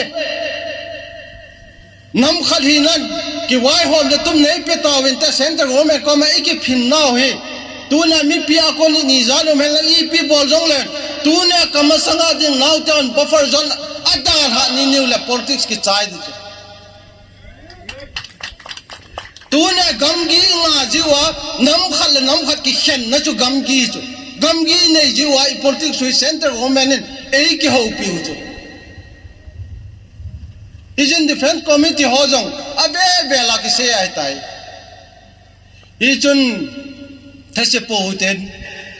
area Defense Committee ho hen no min mo jang volunteer a chai bai kha dong kanom poi no yong paten ki gel phawe volunteer ho jong nau te ho na loi na gol ji ai lo la khat jan na tha se ding ka nom poi tha se hi ven I to gao I lo thin ni teng wa hele nang le ken I to ga I ne lo la kon ne dham ka ti I chon I lung neu lo deu hi tu na I to ga hi nam mi pi ding ke upon ke ding a jong phatom na ka ki to he ti ki gel deu I chon I lung neu lo deu hi ilung neo na lo diwa tu na ke ho pan na thelo an no na pan naw jo mentin no ho pan na thelo ke ho ka pan naw jo hum de ijun gal la tol ne hi jewin gal he lam kai am lo wa hele tu na ken kanop ja kanop nop ka kap ding nan no na nop ja na luhan ja na nop nop na kap ding chi chi gal zon na hi poi ijun gal hi in namwa in mi piwa imbu menu to ki to gal sa de hen Ijun gal muna na wa zong tu ni chan ya iki sei ngai bangwa ma bana iki sei ngai diwe iki sei ngai jiwa tu na hi din jo he tam le hom thuom poi anna ma ki wai hom na ki tu ma ki sei ngai nam chu thom cha yong le thi khom ne yong le hin khom nang ta ki lung to ta pang te chu koi man a lon je hen ngai lo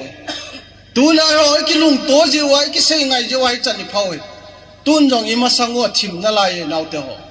ima sango va poi inam ma khodi o va poi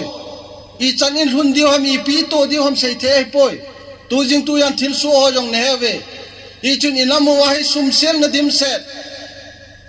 en set na dim set hi I chen khom piu jet le ve ya ho na nei so ke in la cho hi lam ka in hi ti tau te ti to ka chu ei ma pasal hin khana chu alu hang thelo tom thelo chun gali ti bakap dam he yong le lung hang le thang tom le jong len discipline noi khana gali kap khom de he ti tu na nau to zo se la ya chang he lo chang de ti pu sam chang na bon chawa ka ti moi tu na ke ho jong lam kai kai na wa ke hon gal he ka dei de declare ka bol wa I kap thei oi poi in namen ji bol lo khotai kap lo khotai ti le thi len gel lo ai kap de oi kap lo ta di hi gal zon hin te athua khel nga ya ti naom jong le ikitim di oi I bol nom lo I bol diu I bol nom mo jong ikitim di oi I bol lo diu I sei nom lo I sei diu I sei nom mo jong I sei lo naw ni khom de I chun I pui pa khanga pa na chu simu veute Japan ga British gal dowa ku ki cha te pan lo na khalo Mizoram movement jong thilaman I to win galin sanuwen British te ong kum ni lang I do win aga tu ni chan kya hi pacha inam hi na wai nei lo wai I jun tu chung be pathen dam na phai pe wai le lol hin na khat be inama dinga len ne neu le lo in khat be ne te ti tu na ilung tu moi hi chi mo so to ka wa chunu chon lo wa ku ki chapa ku ki chanu hi nai pan diu ke yong ka nung chon lo de no na nung chon lo de I thi le thi khom de I hin le hin khom diu I mi pia dinga hing I tawin tu na ai ka mi pi hi za hi ke khu naw me ti I su min lo diu jo lam ka hon seitan hi chun mi dinga gal sat gun se na I hin jeng pau I teng le nam khat hi na movement jo lo doi le tu ai lo le demand jo lo wa nam khat to ki do yong chim tai nga tau te ai hin allo thailowa I movement no separate administration ki wa hom na tum idel pau hi chi to ki dowa hi tin dowa hi chi do na hin to nga hi chi ei su boi thek chu koi zat koi na mi jong le tu na I sa do hi ti tu na namasawa declare ka bole lol hin na dinga pathin han na songa iki cha lo di I movement lol hin na da I movement do da phat chu India government hen lang state government hen lang naga hen lang me he yong le athua ke sat pi the sat pi deu tha ke sat pi the ke sat pi deu cha chu lol hin nei mu diu I chun ikilung khal lo khoen ikingai lu lo khoen iki sei ngai lo khoi I chun ki sei ngai ta le tom ngai ta tu ni chan kya tun jong piarom jin ewan sam chom sam sao I ti win ai la idin munu chu khat ai tuni al mi pite ho hausa pa nu le pa nu nga go lang tuni ka tem nom naw kit khat chu tuni ka masanga din ka din khopi ho he igamin na ma dinga nang le ke dinga gen the ha sa tho he ti nei su mil pe he kel jong nei tho sa pe he government kuna gen the no nei tho sa pe he win ka ti now turn government kuna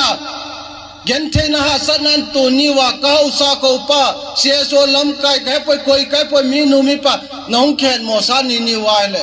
now te ho din mu na he CSO lam ka ho la chau po han ba far zon nan nga di ye jun sipai ko na ta go ma jong le chi len ki ba ga i boi pi de we no ka ve noi no hon jong ki hon nei fe ngun ka ti tu ma sanga chi sa ki man ho ba nga wang chi khet mo sa di we ale now to alung nyaw ni khong tam de atha set ni khong tam de mi em chi ki to sat tu a iki ngai lu tai ki hu tu te ngal hi cha ju ko ham ka te ki cha dinga ko ham alung nyaw de ko ham anung chon dinga i chun tu ma sanga i din mun ho a hoi lo lai zo se pai rau te tu kum sangi le som ni la gup sungain in la movement su han na ding le i political movement no lo hin na dinga mi pi zo se volunteer jo se nam se pai jo se i bon cha lung khat khat tain pangoi tin na tong hin le hen yo district a ko na hi district dang tam tan jo ki til kho na hin ne in tin nam hi na ki loi khom na tu ni chan ga thailo ki wai hom nom thailo pai hum do in tin cha ko na chu lo hin nei mu di hi ti ka ki nem na ka phon to ki lona tu na ko lem na chom cha hi chan chu tan ti ka ki pai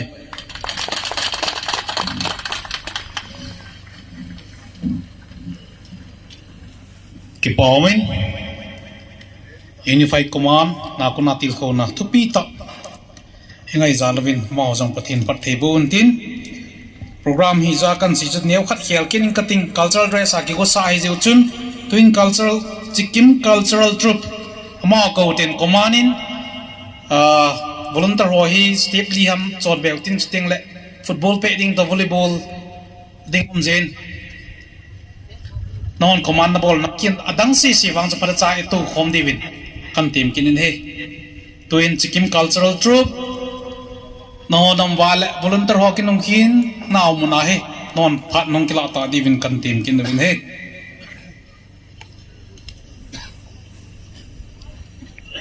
diu hin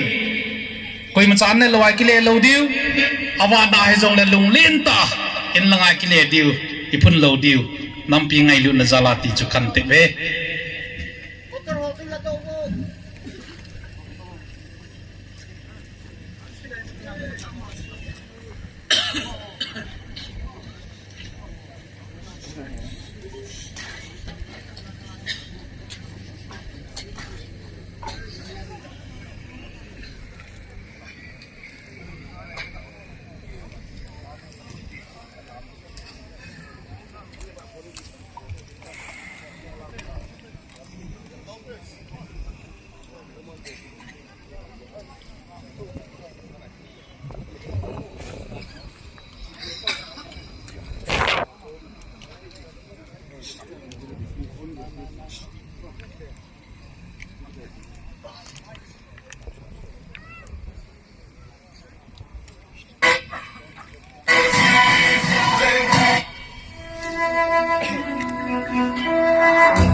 mong đi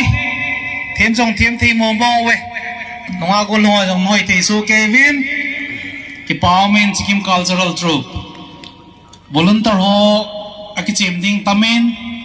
volleyball hin football hin naki gut man lo le hong boy đi gì chun nang ho commander in release ball thì nó ball đi win kan tem win he adang si parjan amutin tuin VIP ho chief guest functional president guest of honor mon speech in pp di win namasa penin tunia kin nei pai pan pe ko tu chairman pulun thang haukip ama pha peutin ama ong ki chai ting la guest of honor tenium ki la kin tin ban ting la chief guest pa anaki gun tin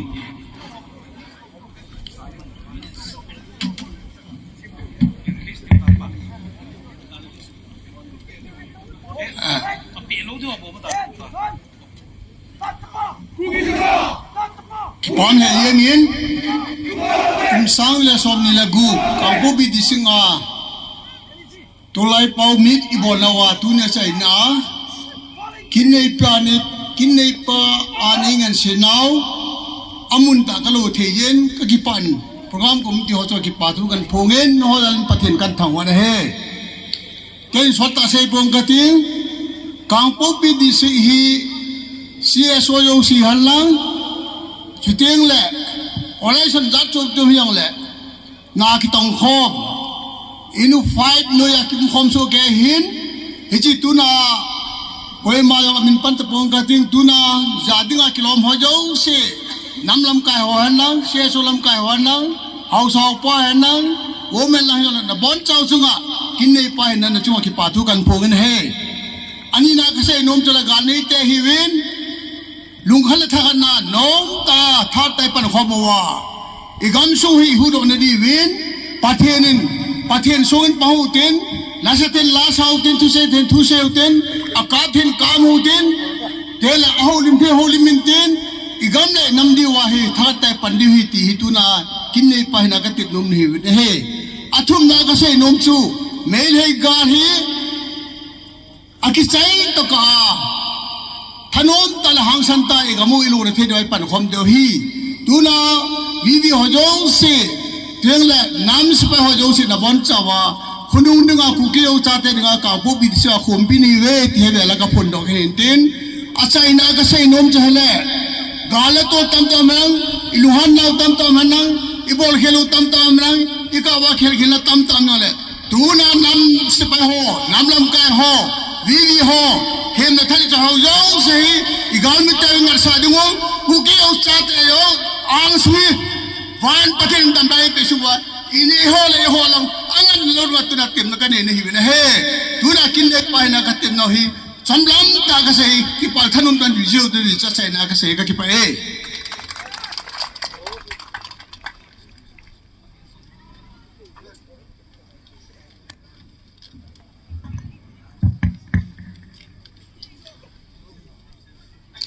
Kuki jo sate solo be a haina hu e pe wa pa patin thangwa naman dunia gas of orange hina kong din do na table hung ki do phat ka chan the ho hi coordinating committee a ku ni in mo chunga ki pa thu ka hin sei nei sule mi pa kita en mi pa kita achu acha ten gan thai lo be de pathin gan thai ya koi lo de dunia ong ke khom zena ve ya ulanau nule pa te ho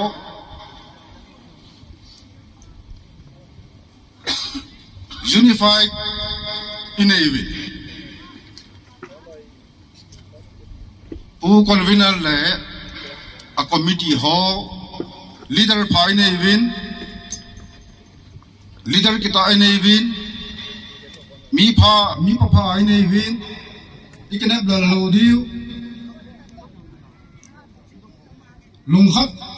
thakhat tai din khom wa i tiang le lo hin nai mu diu hi je chun leader pa in a win acha te ho cheng lam vaya pathin ei koi lo diu he ti hi akhat na ka ga sei do num hin tin sule yana gan thei hin tho buffer jona igam inam ho ei hu pi o si nam ei hu pi ho dunia amulim sa ho yan lang ta sa su khana nei ho yan lang adam na lai chang hi jong le ku ki army ho le vv kez vv ho chunga au sa jo se thalangin zana sa pen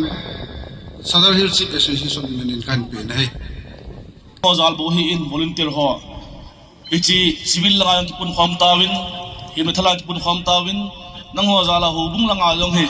unified command ne thele khan wa hi chilong chu one hi tai ti chu ke ma ta san thu hin ten tiang le dunia gel leo chun bangkom le lamkai dia stage atu wa hi thupi mun loading ngan le vip dana ki gel ding ani ngai tu mai the yu hi in ke ma kun example ka sai no min gal ki pat tila pana chun ke ka pen pi kana pa ta jong chu thang khulim ama jong tuilang area chu volunteer hola command khada tu hi in ma hung ki phal thengin ama zalin jong kamai pana tam ta min chun ki pathu ka sejin he bija ka sei ham ti ahle hung ta sun ti la chun itisan isu pi mong kan hi ji chun i na yang no min hi jong le nam ngai lu na pa hi kita banga pan la khom ngai ti chu ama lung gelang ki za pia in sung min phat cha ka ha do he ki banga chun moto ka hi povin ke dinga ka pa hi in jong hang sunga hu ti lang hom sunga hu CSO langa unified command kitia lamkai apang hin kazinu chuela service nei hi ji achun don lakai poi poi adinga hayong le kithopi na langa pan lokham kai beti ka se do nom he pija ka se ham ti ahle nam kiti chu hitia chi pum pi ahi iki phal je ngai pu khom lo wa hi lawang chu ho nam de de chu igal tu na yang sot tan atam tan avel vel hitan hi achun hitabanga hin lamkai hon jang pan kala ji ve ti pa chu adesh na volunteer hon ni het piwa kyo hi to na mo to thima num satain khomang de ki pobe ti chu no het na kan phon do nom hin te chan chu hin tin achai na penin i ma chan ni hi jong leven zo cultural troupe ho chu na lam danul le na choreography chu vet hoi ma ma jeng ka sa in ये चुना तुम बे नंग हो आदिंगin zo ting lam kai khan kisan pi win lang program chai lang ting le dang ka sang nga yong le cha jong le kukin pi service lang kan binomin chu tiang le nang ho la lam kai ho la number jong ka dein aji chu in pi lam kai khat hi na chu jin yong kini nomin program yong kini nomin hi cho phat ting yong le nang ho ta banga them sa akitup sa chu ki ngai cha ji hi ji a chu i contact to di jong ka dein he chom cha khong holim na ka sei khil ki ngai da mu ter ki pai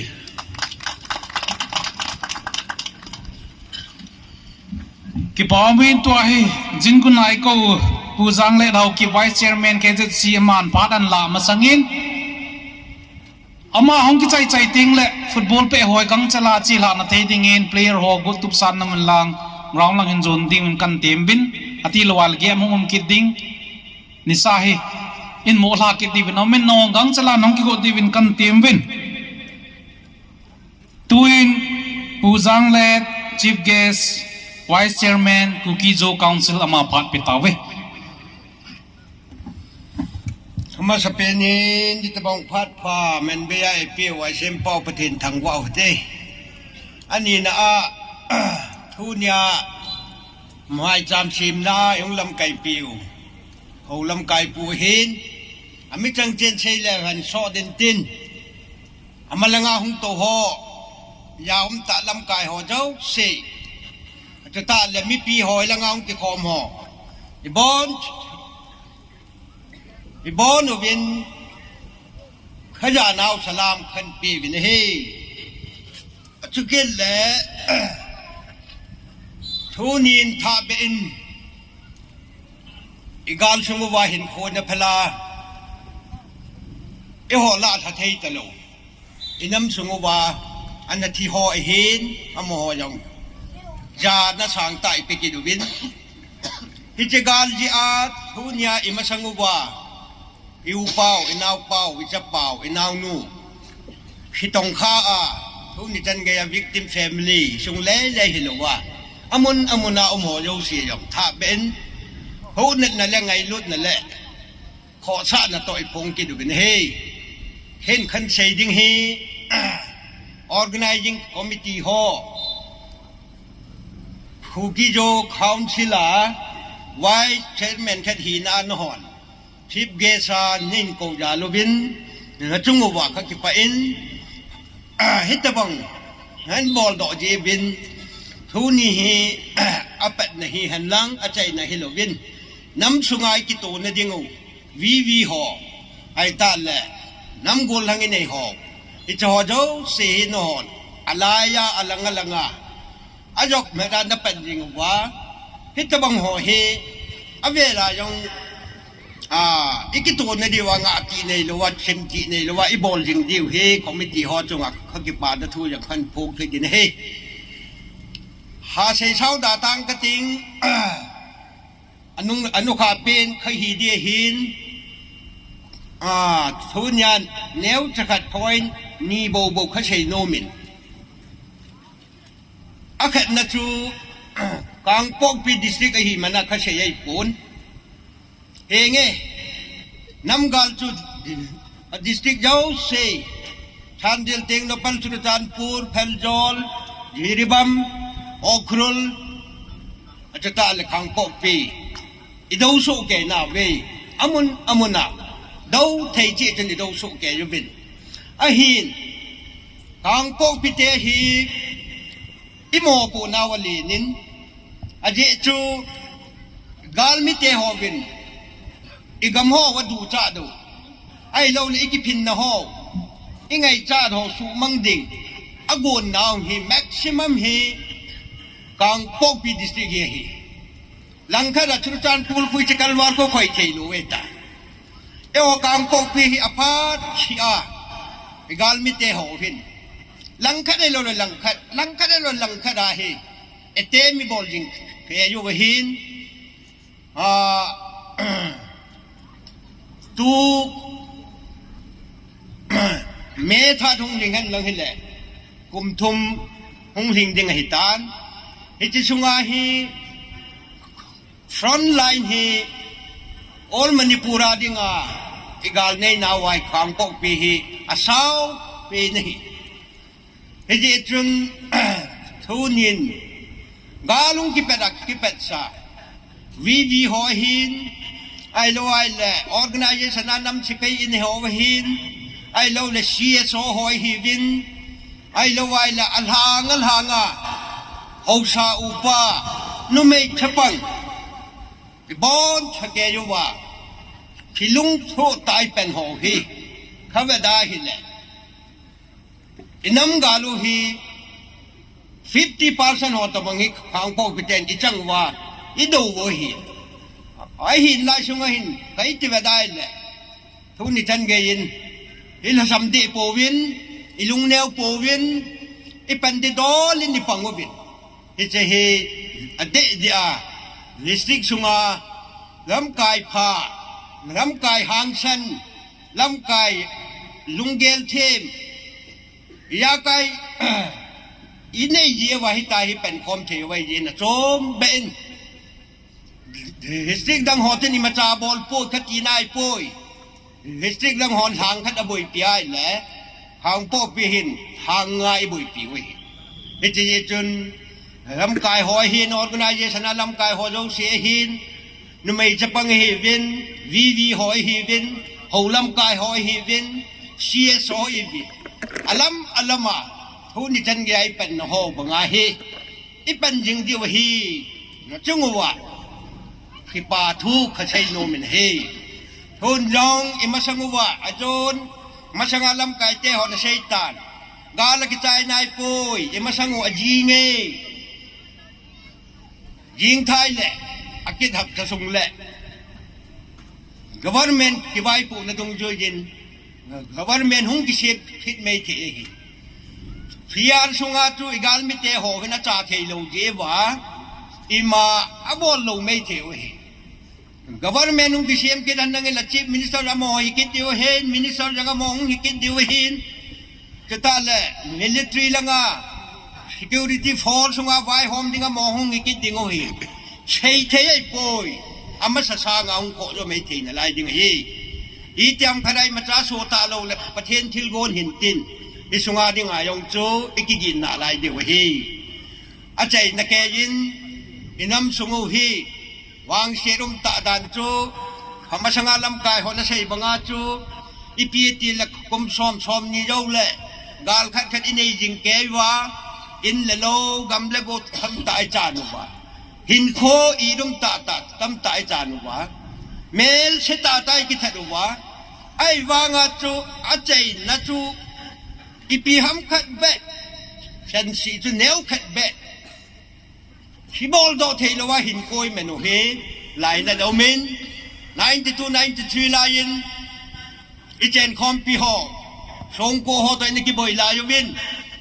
เฮมาขัดตาสตาเงลอย่างนี้อิจลายาจู Army Education Crop ชาจู appointment ขโมย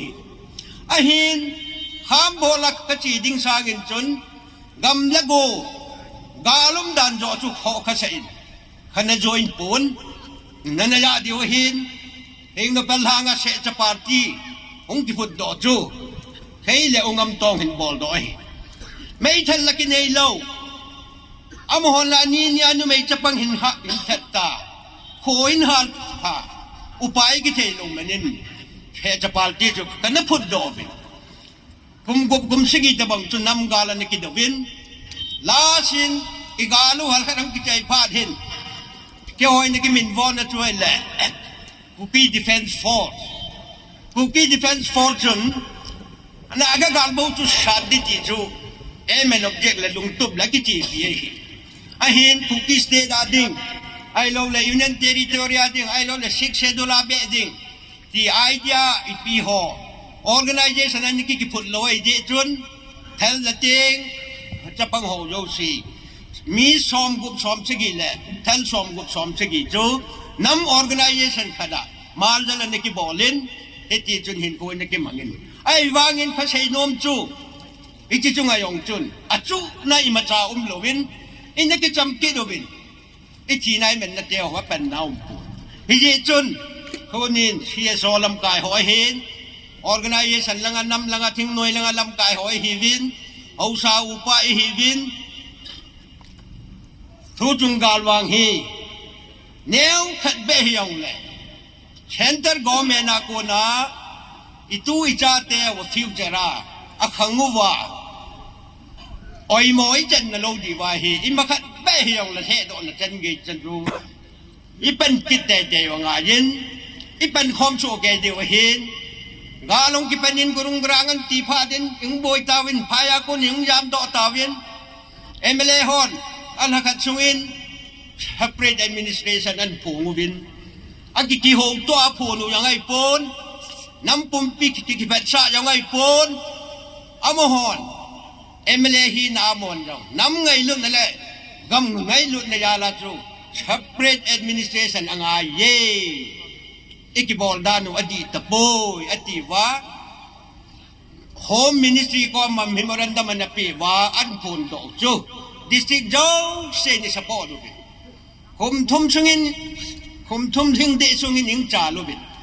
a hin tu nya hi ve da hin le adai je to ki lo tan EPT ham ji a cho mo na pun do ho hi honorable MLA jaum ta agam-agamay hen do ho ilam kai ho win jong a pun do tu din piu tin e hon jong CSO hon jong tho kho mu tin su group hon jong dialogue hen tel to nei na wa chana mo jong cha lin tin chata le cha te nau te ho gam gi pura ayawa sunga hung to ho gam gi nga ho jong lung la dai lo wai ta chu alama ipan so ke yu wa nam na he thu chung beng na ga gal thap nga iman ta lo bia ki chai lo wa a hi nei khat bia ki chai ta ka vin i thi mang jong la thi mang o ten i man jong la mang ke u te na kho ta pui ta chu i pen diu chu mi pi ho jo se ve la khan ti be hin ta le khe ja chin ku ki jo councilin yani khat vin sangin district jo sia mi pi mandate akila Hiti dung ju ya hung ki khong to ho tu social media newspaper na muso ke do ai tan hiti ke ja sin hung ki khong do pa chu hatta tai din pi wa alam kai ho do sin inam na to na pau he aban ni chal be wa lam jot na saw na la yin hoi sunga chu i chei diu ha ma ki chei thei pon ha chu phathen phat sa yai le thukal de chom na thum chom le li som la nga lang la khun State Pumpi, District Yose, Satala City Layum now, Guwahati, Shillong, Delhi, Bangalore, Satala Manipura, Ting Hangam, the District Hose, Simunahi, the separate administration, Pau, Jo, Center Koma, the demand na to renew a bolket dingo, relay organize in Mark, Kajat Siakona, District CSO Lam Kai Hotong, Kijamentin, Isunga yung chu hadata inapan kom kiduwa idaman pa imu to kawa khasilowa lunghe molowa khalakhat kitai molowa ibol te na chewa ipan divin mi pi ho yo si khain yi men he itaden chun kai tang khating khane lai ta hile tu ni ho pang he thing sela sei dinga unified UC ho le igol lang o volunteer hon kung katsunga hitabang isu hel na sports si mahabol ho hit hatanop lalam bitahin jan geham kadatu hakipilo mahin ahin kayong yan lalo hong kihala ang kunggal hong kiyama itatso ibol tay kama inamadinga igamadinga kipang na anatuhin makanay pun ahin hanay lawangin organizing committee ho sang som chahiyong le aning khatbya na tui cho na beu chu kapan thedam ti ka hin e chen chen yung la pi binang ka thenin ja kai ma yo se khat thei bo pi taw han ka ki pa e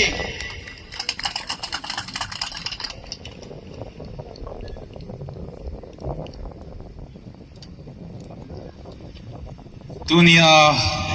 zinai pan pi ho kuna holim na ang ki chai tolonin bol pe ding ho ground na him lu ta di win kan team win nong ki good ka win tuin unified commandin machang ho dom na tuin sin na wa ama hon jong ichan gi pan la winge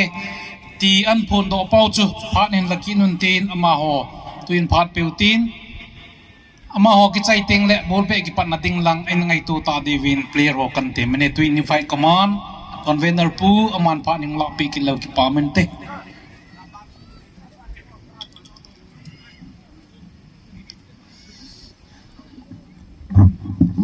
cái bao men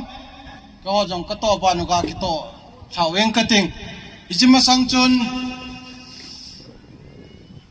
nằm ở đỉnh à vì họ hiện tiếng lệ nụ lệ ba thế họ ao sau ba cái loại com nó giống như com mà thúc bồn cái này akan na chơi lệ gal lệ tol thua ít district sung vài cái vài hôm nào vài he amuna e ho le ho ki wai hom na ti lo wa social media ga lam kai ho thui la lo di we khan nai social media ga lam kai ho kho to na mun alup na mun a ku na lam kai nge de hen ha sa gen thei thu khalo nge de koi ma thui la lo di khan na number 2 na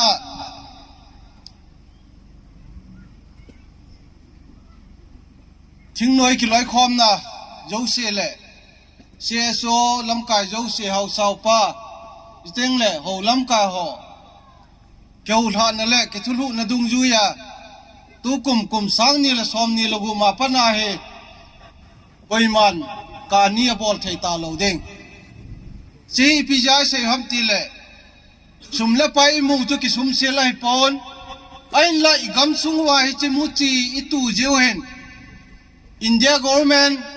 Manipur government danin aphal lo ai jai igam sungwa government in hichi hi pansan na ne ya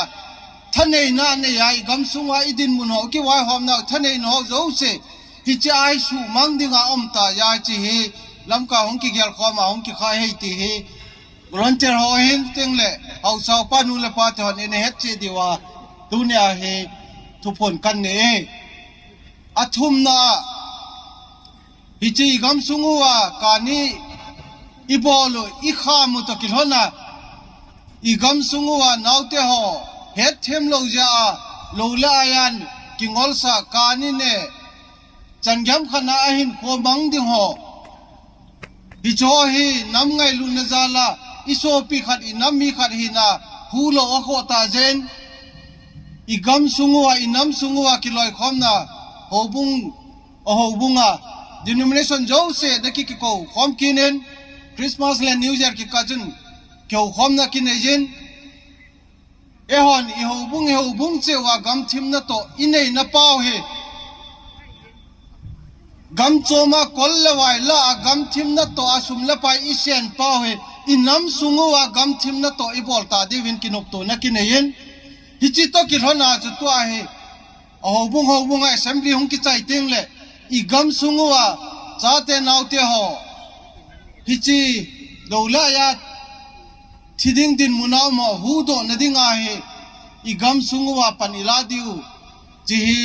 lunggel to gun ngai to obung lam ka ho to kinai khom tai ti jo ine het diwa mi pi ho jo si anga kan phun do ma sare a bloga honde hela district a honde yong le relief center yong in honde hen rehab center kati sorry rehab center in honde hen hichi ho bung mi pi zo sen nam ngai luna panila khom na di wa chu kikinop tu ai tai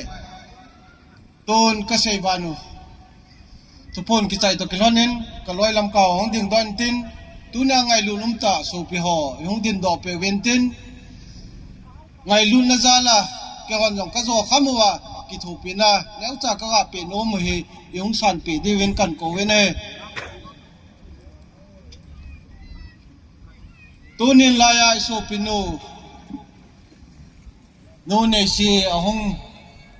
panthe ki pawmen ama ho ki sukha ki to khani chen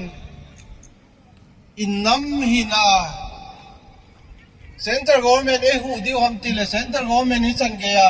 numei chapang chunga khona ha chot na ki pona the ponat balji chen kamil hipuma loilam ka ho dong lo amun na jan jana kan de la now te hon ki bo san no movin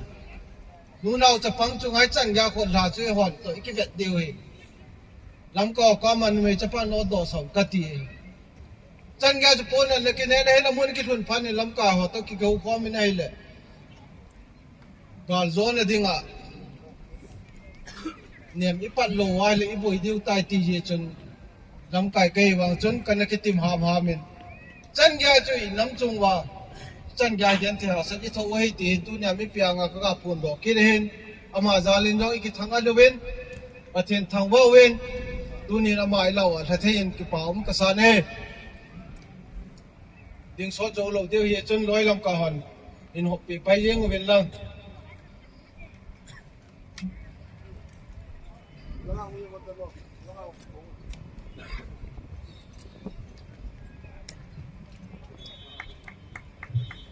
ไอ้ลุงเนี้ยเราเดียวเอง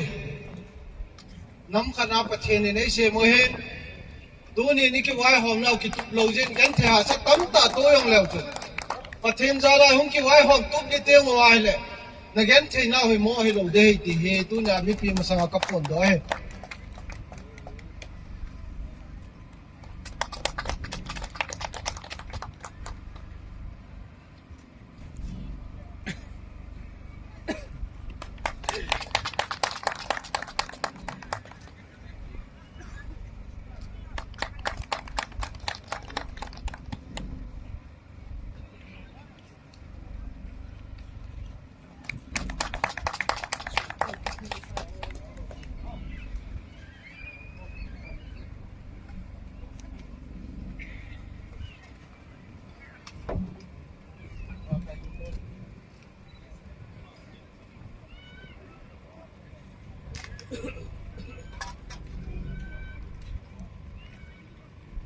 ไอ้ลุนนะจ๊ะล่ะก็ต่อโจ๊กคำว่าก็กะต่อดาวจันทร์ช่วยตันเตะว่าไม่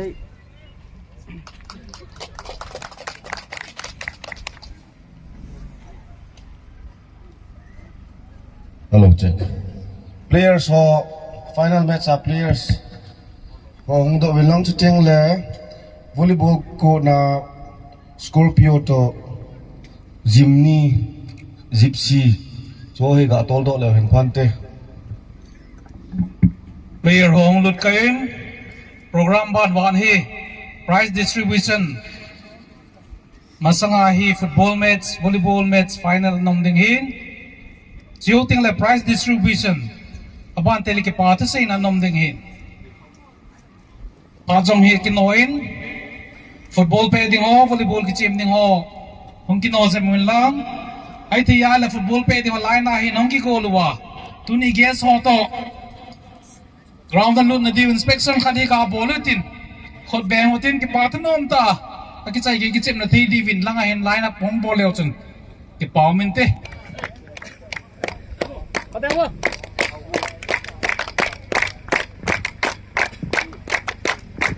hello kang popi di area defense committee hin kang chuberia defense hin ai lo le organizer ho hin gang chlai ga keu to wa uniform phat pen pen ni ka khel the hi ale amit hal lo zone ka het thei lo di vinom tan